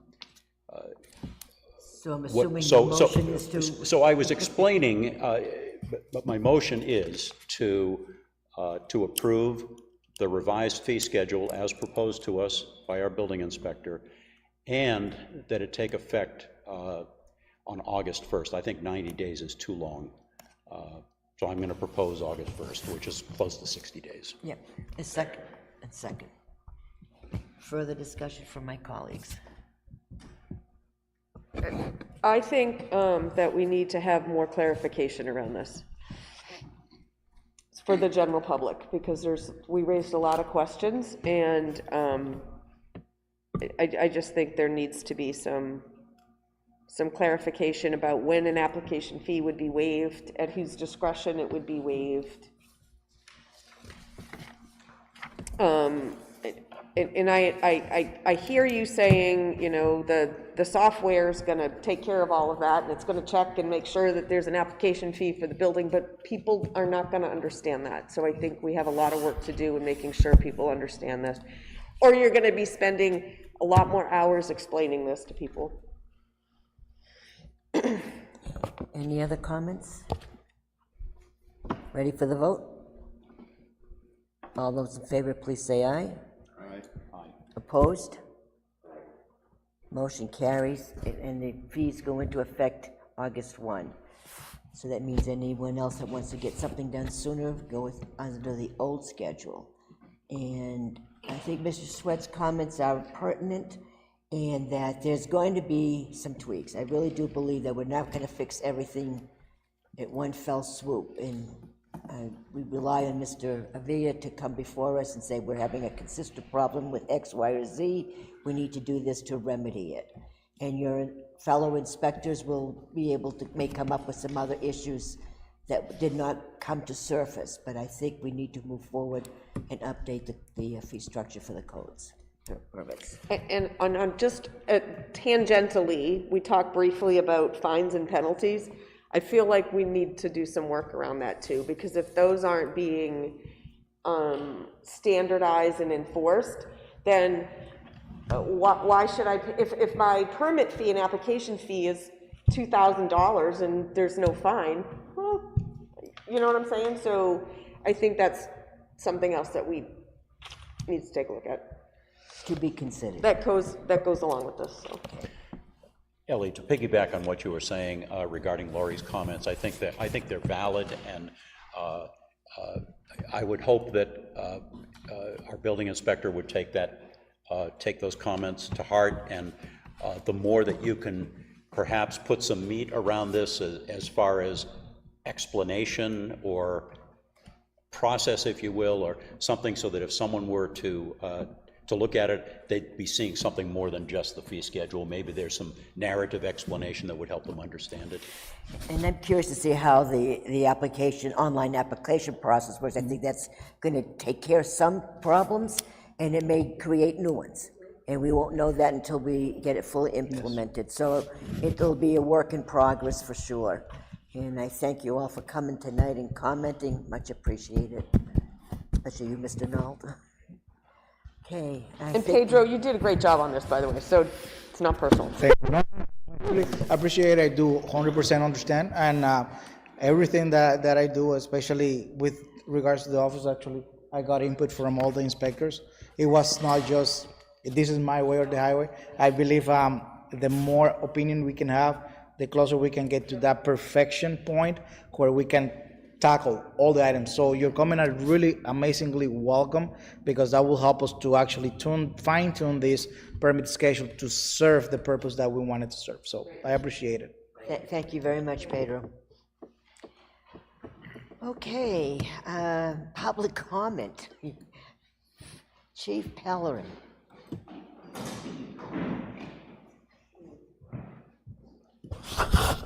So just Graham Pellerin, 9A Woodland Drive. So just quickly, I want to thank Pedro for bringing the inspector group together. He definitely works well to bring the DPW in and the fire department. To address Lori's comment about looking at the fee schedule, I would assume, from what I've witnessed down in the office downstairs, that 90% of the people don't come in and say, hey, what's every fee that could be assessed? They come in and say, hey, I want to do a bathroom, what's my fee going to be? And that's Pedro and Tori's job to explain it to them. So I think there's less confusion looking at a specific project than you guys trying to look at everything all at once. The only thing I would, request by the board is that when Pedro, especially when the building inspector, code enforcement, does do a cease and desist and assess penalties, that you guys have his back and that you follow his lead, which I think you have been doing. But I just want you to know how good of a job he's doing. Thank you. Thank you, Chief. Any other public comment? Okay, we'll go on to committee liaison reports. Peter, how about if I start with you? Any updates? Well, I think Pedro just took care of that. And I do have to comment, he does call me quite often, tell me the situations he gets involved with. And to be honest with you, most of them are without permits. And you have to have a permit to work in this town, period. And these people know this. And he, for example, he's dealt with somebody 4 different times, the same person. So I have his back. I hear what he's saying. I think he's making the right decision. He does a great job, and there's no lack of communication with him and a contractor. They know what's going on. So, great job. Nothing from the police department. Okay, nothing. Thank you. Thank you. Chuck? Well, as Peter just said, I was going to tell the fire department and the ambulance. Nope. The ambulance, but obviously he took care of that. Much better than I would have. Conservation, there's nothing. Budget committee's meeting in July. Town clerk, she did say that the money is pouring in, and therefore everybody's happy and everybody's getting paid. And that she's been working also, which I think is in here, on putting together the information that for 447 New Boston Road. Yeah. Which is in the packet, but she's pretty well up to date on what is going to happen or what needs to happen. Okay. All right, Laurie? So I met with Marissa last week. She's been going through a lot of the old human services files. And she has files back to the 1980s. And I think the retention is only 7 years. However, she's wondering if she can get rid of really old files, or do we want her to scan those in? And then destroy the hard copy. 7 years old, if it's legally to get rid of them, get rid of them. I'd say get rid of them. Why would we waste the time to scan them in? Because something happened 7 years ago, and it comes in again, it's going to be altogether, wouldn't be relevant to this time. And the regulations today are different than they were 5, 10 years ago. So I'd say no. I don't ever get rid of. I would say that. Now I don't know my other. That was my initial reaction, but clearly I wanted to talk to the board about that, right? Absolutely, yeah. Yes. So consensus is get rid of the All old right. stuff. Roger that. Okay. And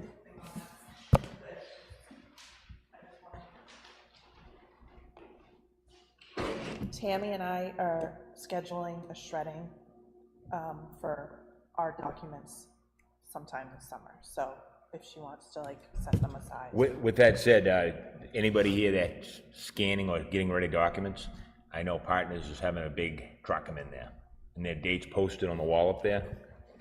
That'd be somebody you want to talk to, because they're bringing that big truck in for shredding purposes. Yeah. That's just for the town hall though, right?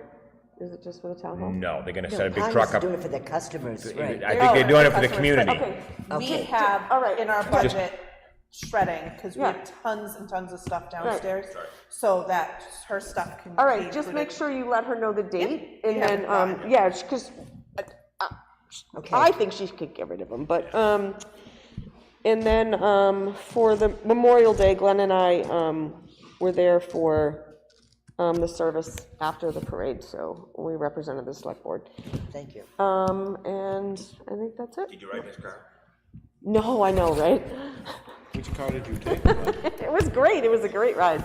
I get the text today, and I start counting back days, and I'm thinking, oh, well, we shared the car together in the parade. I'm thinking, well, I guess I'm probably exposed. And I thanked her when I got here tonight, so, you know, it's all good. Which car did you take? The old Chevy, the 39, yeah. Wouldn't have been a good day for them. Well, fortunately, most of the rain held off, so, yeah, okay. Okay. Update, Me? sir. Yes, sir. Okay. One item, and this has to do with the Energy Committee. Rick, Chairman Russman and I, good night, Pedro. Thank you. Yeah.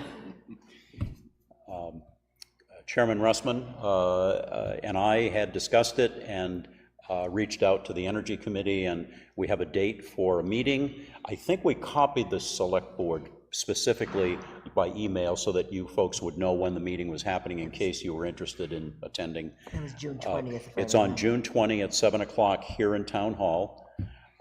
We're hoping, I don't know, Susan, if you had reached out to Adam to see if he'd be available to televise He's it? not sure. If it's not one of his meeting nights, he sometimes has other plans. He can Okay. try to So- change them. So Adam, I know you're listening.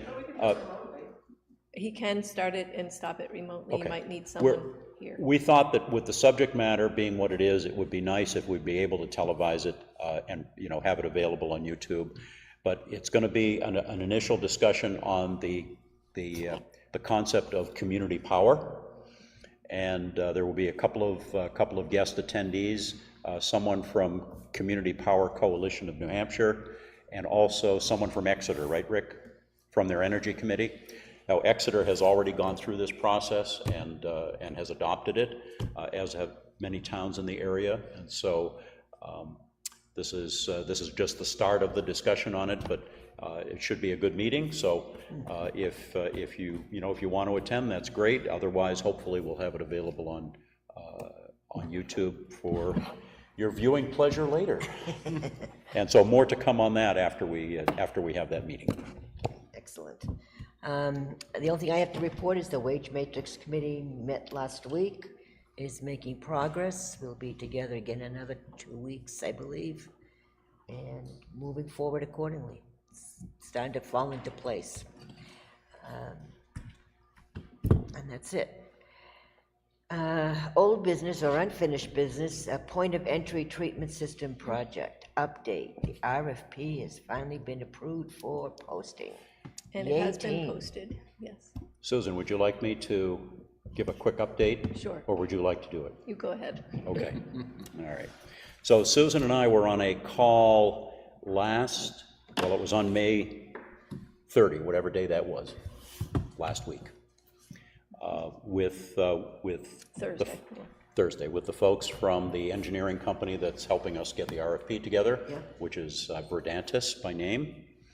And so they finally, after several iterations going back and forth, got a blessing from the New Hampshire Department of Environmental Services to go ahead and release the RFP. So, as Susan said, on Friday, the RFP was released. There's a deadline of June 17th for questions from potential bidders. So they, obviously there are going to be questions, and there already have been some. So there's a deadline of the 17th to get questions in. Answers are due back to them by June 24th. Is that Redantis? They're the ones that are going to answer the questions. Well, the questions come to us, but it'll be, yes, Verdantis will be helping us. Yeah, it depends From on a the technical question. standpoint, anyway. Correct. It's a town thing, you guys can answer it, but. Yep. And the final bids are due on July 1st. And we will, that happens to be the date of our first meeting in July. So we would plan on opening the bids that night and reading aloud who has bid, and then we would probably take a motion to take them under advisement, at which point they need to be reviewed. Verdantis is going to be doing that for us, putting it all into a spreadsheet together so that we can compare apples to apples. And after that, we would presumably make a choice. That choice then needs to be reviewed by the state to make sure that who we have chosen and the bid that was done complies with everything that needs to be complied with. And so we're hoping that by the middle of July, we will have chosen a vendor and we will have given them the green light to go ahead and move forward. So 18. So that's where we are with that. Susan, did I miss anything that you can recall? I think, that's the schedule. I specifically made notes of the schedule as we were discussing it with them on the... And I did post everything on Friday. Okay. And sent it out to the companies. It's on the town's website, right? It's on the website, it's on an HMA, I sent it to the paper, and I sent it to 6 companies individually. Okay. Great, thank you, Susan. Thank you. Ellie, I have one question for you. For the wage matrix, are you guys nearing completion? Is the select board gonna see what the? Well, at some point, we're gonna have a joint meeting with the select board and the budget committee to give a preliminary presentation. And no decisions have been made. The board will be the ultimate arbiter of any decisions. This board. This board, which will make recommendations to the select board. Right. On what we think should go forward. Do we know when that joint, is it the July meeting of the budget, or is it, when do we think? The date has been set, because we're having trouble with a couple of the local towns getting the information because they're not telling us we're being filed a 91E. We're trying to have all of our data and everything together for July so that August, September, we would call the joint meeting. We need to have some other job descriptions to the committee. There are some complicated positions that we're trying to figure out how to get the data for them based on other towns, because the title doesn't align with the actual responsibilities. So once we have all of that, we will put the data together. So we have a lot of the data ready to go for other departments, but there's just a few positions that we're still waiting for final job descriptions on. And the biggest challenge has been the town hall, because so many people have taken on tasks, and the job title doesn't always match up with the description. So we might have a clerk here, and there are 3 clerks somewhere else doing a little bit of everything. That's what's been the biggest challenge in melding the information. But once we can get some of that clarity, then the recommendation will come to the board accordingly, to this board. We are the ultimate arbiters in all the committee work, no matter which committee it is, so. Right, so the hope is that the data will be put together by the end of July, and then we're working on a procedure on how the wage matrix is updated and how it's used. We actually have a procedure from a nearby town, so we're using that to model. So we're putting that together and hopefully present everything to the joint meeting August, September, but we are having difficulty with one town that will probably potentially do a 91A to get some information, because it's, it touches Kingston, and it's probably the most like us. And I was gonna say, and that town's crucial in the data that we're trying to get? It could be. It could be. We won't know until we see the data. Right. But but we could eliminate that town and see where we are. But I think every group that I've talked to wants to see that data from that town. They think it's important of how we set our wages in the area. For a number of reasons, Right. yes. Right. Yeah. Further along in our, I know you and Susan had worked on an organizational chart, and I'm gonna have that go right to the wage makers, because they've worked on one as well. And so maybe between the two, we could get it, you know, And compared and contrast.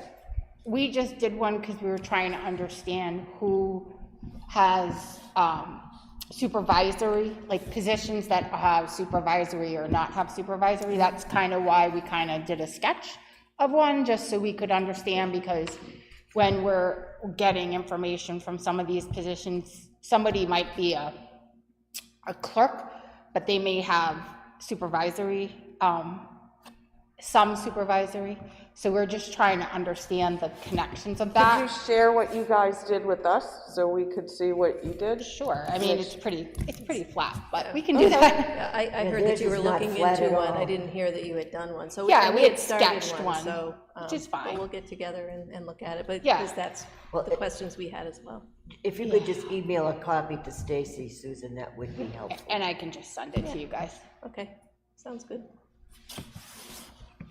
Okay, thank you, Stacy. Thanks, Stacy. Okay, next item is the trustee of the trust fund training. Oh, yeah. Do you want to address that? Yeah, I'm sorry. I asked Susan to put it on the agenda Yeah. because it was appropriate place to come as opposed to the email. Sure, yeah. I was approached to ask to see if the trustees of the trust fund could attend training through NHMA, and there's a fee. But they don't have a funding line, so we just need to identify where that would come from. It's $70 for a virtual course. All 4 of them want to attend, so it's $280. And what line item do you suggest we pay it out of? I don't, the finance director's here, she could help us identify that. But We we didn't had, talk to her ahead of time? there's, No. Paula, what? no, I mean, her and I emailed, and I recommended the seminars and training that's in the executive budget. Paula?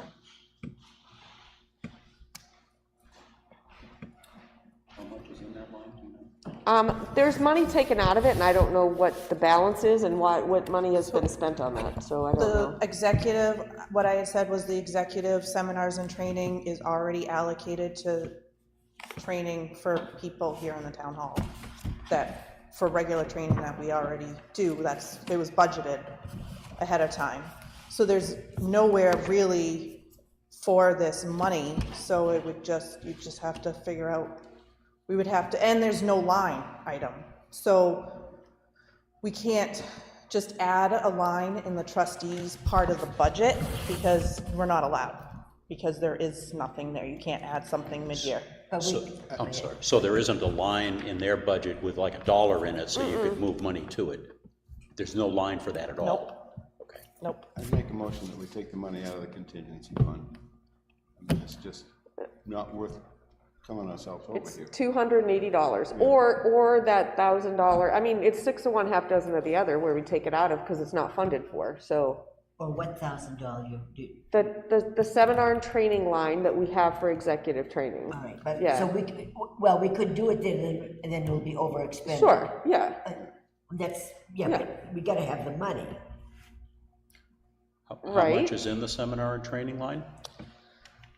But what Paul is saying is that already has been allocated for specific training. Oh, I see. So it's not like they may not have spent the money, but they had proposed Right. training sessions for Right. staff here at the town hall. So we could overexpend that line, and then we'd have to move something else to backfill it from somewhere else. Right, or we just take it out of the contingency fund. Either way, we need to do it. Either way. They want the training, and we should make sure they get the training. I think it's a terrific idea to get the training, because Yes. they're fairly new trustees, and Yes. there's a lot of complications, not complications, but details that Yep. they may not be aware of that would be helpful to Yep. them in their doing their job. So Which one would you prefer, Paula? I'd rather, I'd say contingency fund. Is there a Is motion? is that a problem? I don't Chuck made the understand. motion. Paula, is that a problem? It's just not in,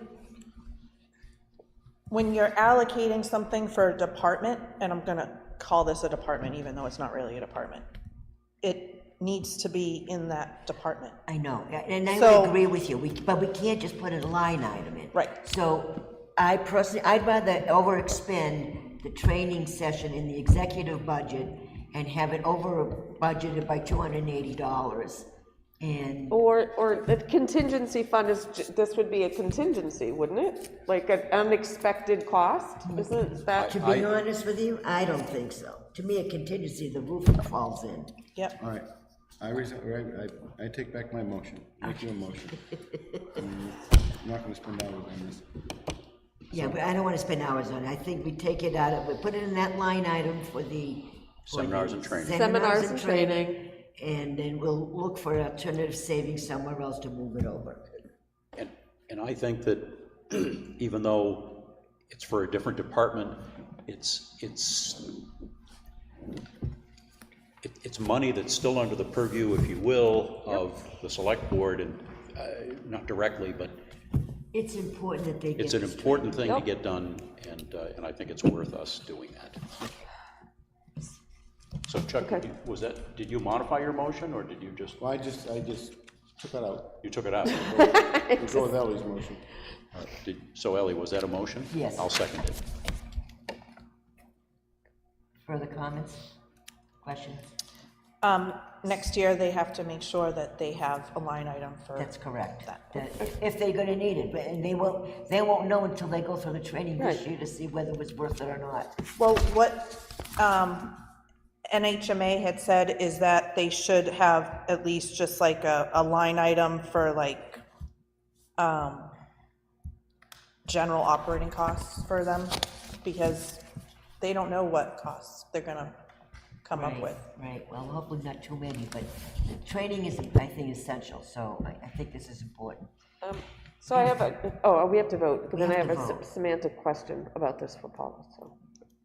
You want to do it under further discussion? No, or- no, it's separate. Okay, all those in favor of the 280? Aye. Unanimous. Paul, I have a question. So how are they signing up? If we're are you signing up and paying, or are they signing up and doing the expense report? How are they gonna now sign up? I had said I would sign them up, Okay. but I was told to wait until it was discussed as to where the money was coming from. Do you need anything from them to sign them up? Do you need email addresses? Nope, I have all of them. Okay. Thank you, Paul. Okay, let's see, next item, property tax abatements, and Dog licensing. One before. You have the dog licensing Dog warrant to licensing sign warrant. there. That's just because it's taken the next step for the unlicensed dogs. So that's in the orange folder for you to sign. That's all that is. That happens every year. it's because I used the printed one and you updated the agenda, Susan. Couple things.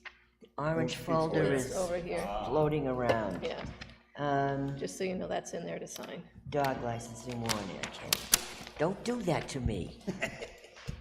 Keep you on your toes. Well, I Only guess every other so. week, so I'm trying to fit in what I can. Dog licensing warrant, please sign in, that's in the orange folder, okay? Is there any other comments on what's in the orange folder? We've got to go through the abatement letters. No, it hasn't. Okay. That one is all set. Yeah. Okay, we have. Do you want me to go through the abatements? Is that what you want me to do next? Sure, Ellie, whatever you'd like. Or you want me to find the dog license thing first? Just so you know that it's in there and that you agree you're gonna sign it. That's all you need. Dog warrant, okay, here it is.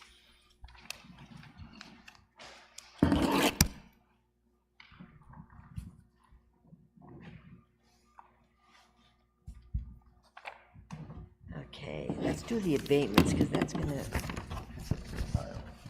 It is a. There are altogether now, there's only one that's recommended to approve. Several of them have some adjustments to the assessed value, but they're not abated. So there's one in there with a tax document, so if you take that. I think they're separated by those two groups. They're the ones that are all recommended for not abating are all together, and then the ones that you just described, Susan, are, I think, in the Well, other. there's two batches, because we had some, and then I got another batch on Friday, but, you know, they're all, Oh, okay. that's what that is, but there's only one, and it should be on the top when you get to that folder. The one that has to be approved? The one approved is, yes, should be apparent when you get to it. I understand, I knew that this is the one that, the assessment should be adjusted to $344,500. Okay, do we need a motion to do that? Yes, no? Or we just sign the I forms? think you're just going to sign if you're taking that recommendation. Yes, the whole packet is in the orange folder. You'll have to sign the abatement form and also the tax collector's form, so. If you want to read through them and make sure that you agree with that recommendation, and then all you need to do is sign, I believe. I don't think you need to vote on each one. There's no public motion is where I'm going with this, Susan. We don't act on them individually then? No, I don't think. Okay, stand back in. Wait there for a second.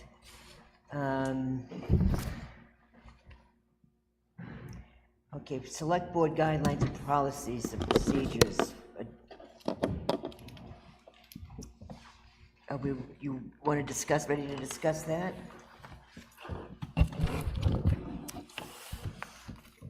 The select board procedures was one that I started working on last year. I got a draft copy that I sent around. I'm just waiting to see what you think about it, or if you have adjustments that you want to be made.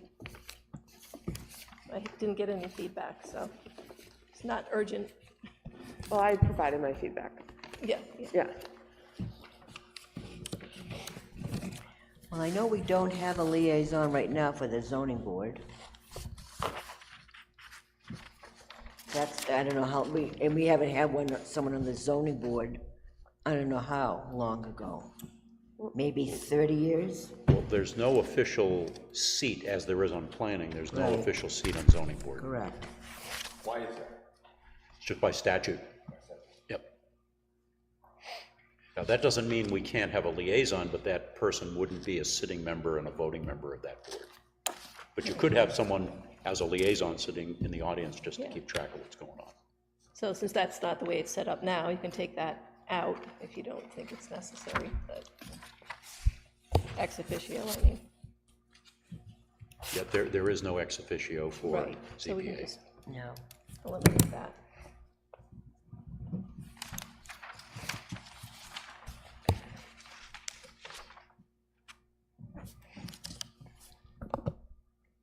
And we still have to worry about electronic communications so that we don't violate any laws on that one. And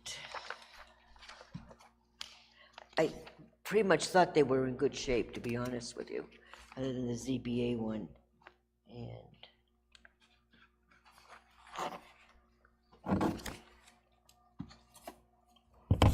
Any other comments? No, I think she did a great job of getting all this information together. I thought it was pretty well done. Yeah.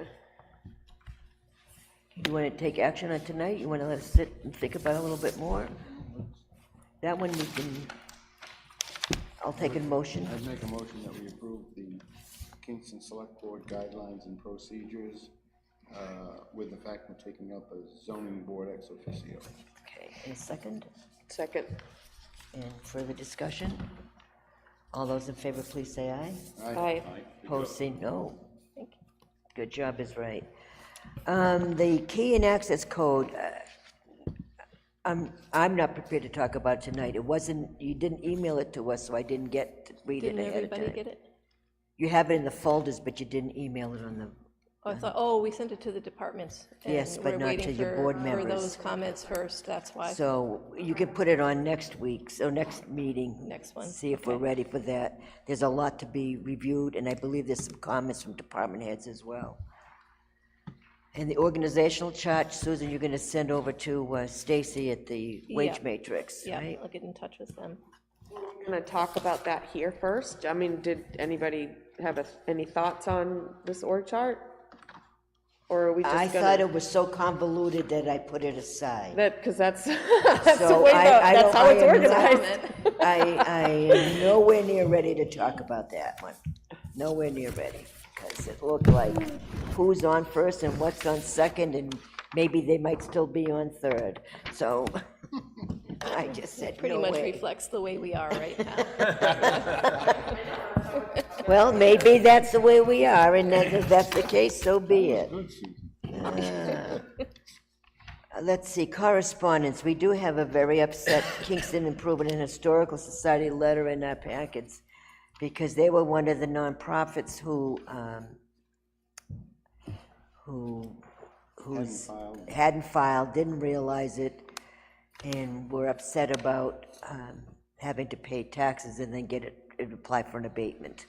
And I apologize to Mr. Danny Smith, because the organization wasn't being singled out unnecessarily, but there were several in the community that were just updating the files. So I think we can review on an individual basis what we'd like to do to help out some of these organizations. But I don't think we should make them pay the taxes up front and then abate them in September. I think that's kind of silly. But we do need the paperwork. So let's get the paperwork caught up, and then we can work on And they going have, forward. they have been in to see the assessor, brought in their paperwork, and she's given them their options, so she's working directly with each entity. And can you, do you have any more information about what the assessor has told them? Basically that she needs the paperwork, that it has to be in every year, and that's why it was removed. And they can either pay it and have it abated, excuse me, or they can do an abatement up front, or a corrected bill. In other words, we would have to authorize Correct. that Yes. Yeah. to do it up front. So either way, something's gonna come to you. But that was right. We shouldn't require them to pay $3,500 up front and then turn around and give them a check back. As long as we have the paperwork up to date, we can go forward, and now they know going forward from here, they have to file it every year. Okay. But It would be, I think that would be a corrected bill. That would be a Tammy question, how they fix that at this point if they don't want to pay it. So it was just cleaner if they pay it and get it returned on the second bill, but I understand not everybody has that money, so. Okay. All right, that is something that we probably should do by vote, though. I mean, that's a significant item, so. Okay. I don't know if that's something that you were gonna do. Well, since we have a letter from the KIHS, I would say we can act on that one, unless. Well, that's the one I'm talking about. Okay, yes, I think that we should take a motion on that one. But the answer is, as long as they've got the paperwork in, we don't necessarily. But the problem is gonna be the same for all of them, that we're requiring them to pay it now and then rebate them in the end of right? So is that the answer for all of these people, or just this one? That's an option for any of them that suddenly have a bill that never had a bill before. They'd have to request that of us, just like. That's not my question. So if they didn't do the paperwork, so now they have the tax bill for $3,500, and we're telling them you have to pay it, but you'll get it rebated back in the fall. Is that what we're telling every single one of them? She's saying that's one scenario. Okay. She's not telling them what they need to do at all. She's just saying. What we're saying is, if the appropriate paperwork is submitted, they don't have to pay the taxes due. And that decision would be up to the board. Right. What are the other options that they're being presented? If they owe the taxes, There are two options. They either pay the tax, get their paperwork filed, and get a rebate on the second bill. Yeah.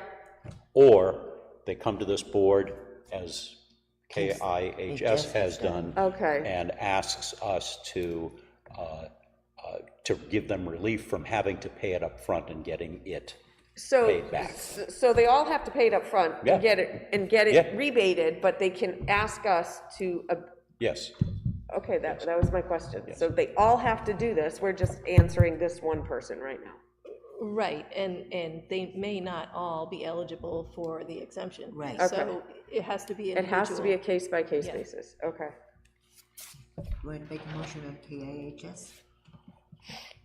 Well, you're not gonna like my motion. I'm happy to make it. I sympathize with them, but to be honest, I mean, they've admitted in their letter that they haven't filed this paperwork for a number of years. They're a nonprofit, they should know this. The letter indicates that to have to pay this upfront would be a substantial piece of their resources. They're not saying they don't have the resources, and it will be rebated in the fall, and Susan has indicated that for the town, it is the cleanest way to do it. So, I mean, if someone else can make the motion, but my motion would be to not authorize the request that has been made by KIHS.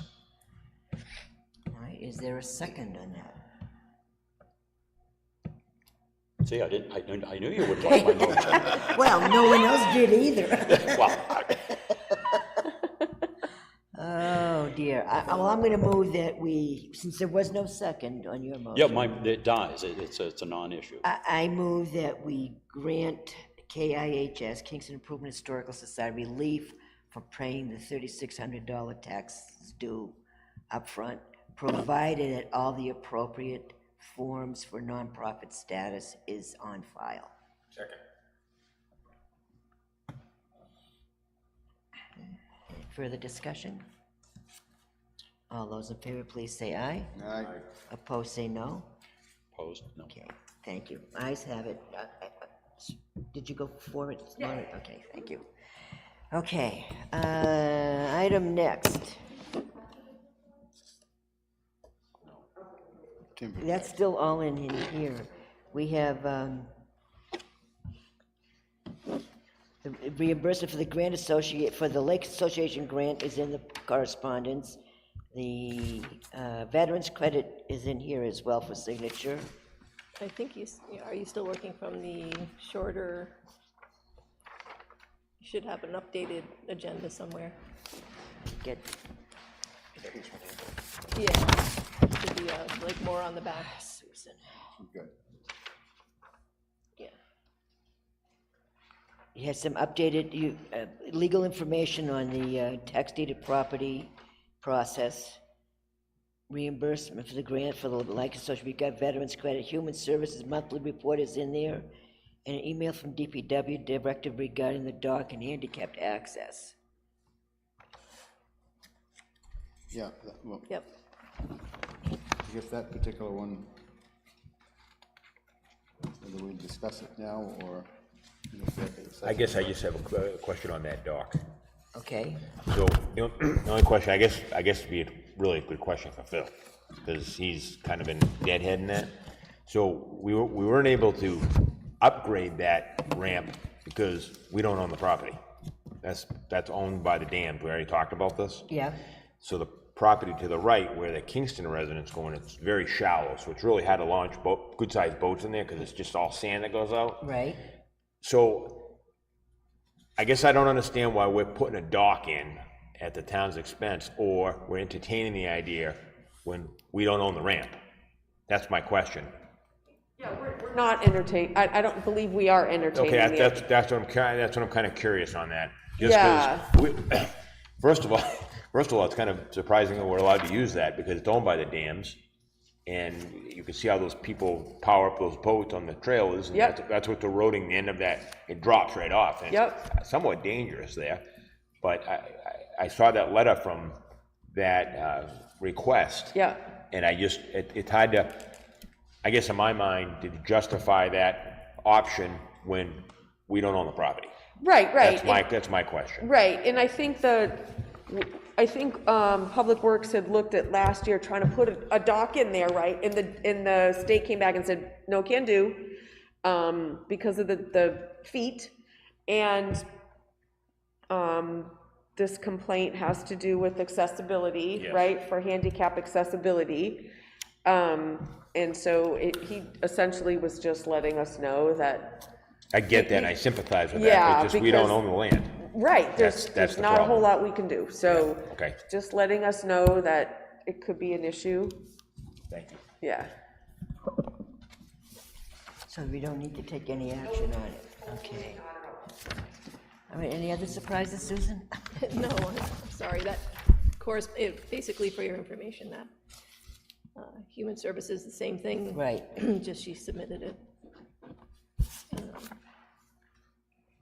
Okay, well, we have one item under non-public. We want to approve the minutes? We need to do that too. And I have one quick update. Sure. I forgot to do it under my liaison reports. The granite marker for the Joe Thompson Memorial Tree has been delivered to DPW, so we now have it.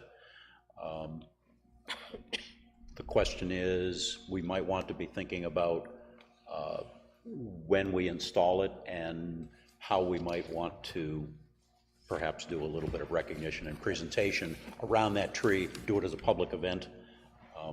So just be thinking about that. We don't have to act on it right away, but just to let you know that the stone is here. Oh, that's nice. We need to do something special on that. Yeah, thank you very much for all your efforts on that.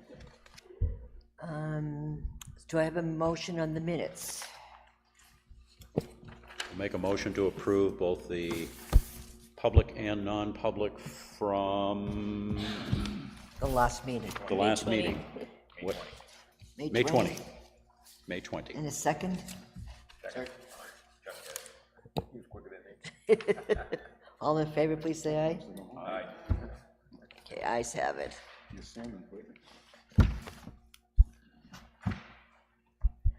And then I'll need a motion for non-public on an update on, oh, yes, I'm sorry. Come on down. Public comment number 2. I would never skip you. We did skip over. I went back to the back page with the rest of the correspondence we got going. Rick Russman, I would just suggest on the first item that came up with the over 55 housing, that the board consider letting it go more in the ordinary course of business where it go to town meeting in March. I mean, it used to be you could have 50 voters petition a select board to have a special town meeting. Or if there's an emergency, you can petition to the Superior Court for an emergency expenditure of funds to have a special town meeting. But I think so that one group is going to make a lot of money by changing the zoning, it might be better to potentially just let it go into the usual course of zoning laws that we would have, and if they approach the planning board, they want to, and they could even put in their own warrant article if they get enough, 25 signatures to put in their own warrant article to change the zoning. So it's just a thought because the spot zoning argument's going to come up there in terms of a single lot, even though it's a fairly good size one. Usually it's a smaller lot, but a single zone size one, that's certainly going to be an argument that's going to be heard and made, and you're going to have your own counsel weigh in on that at some point, or the planning board will, as to whether or not it would constitute that without any of the parcels of land. Yeah, and I think that whole, the whole spot zoning issue really needs to be vetted, before this goes too much further.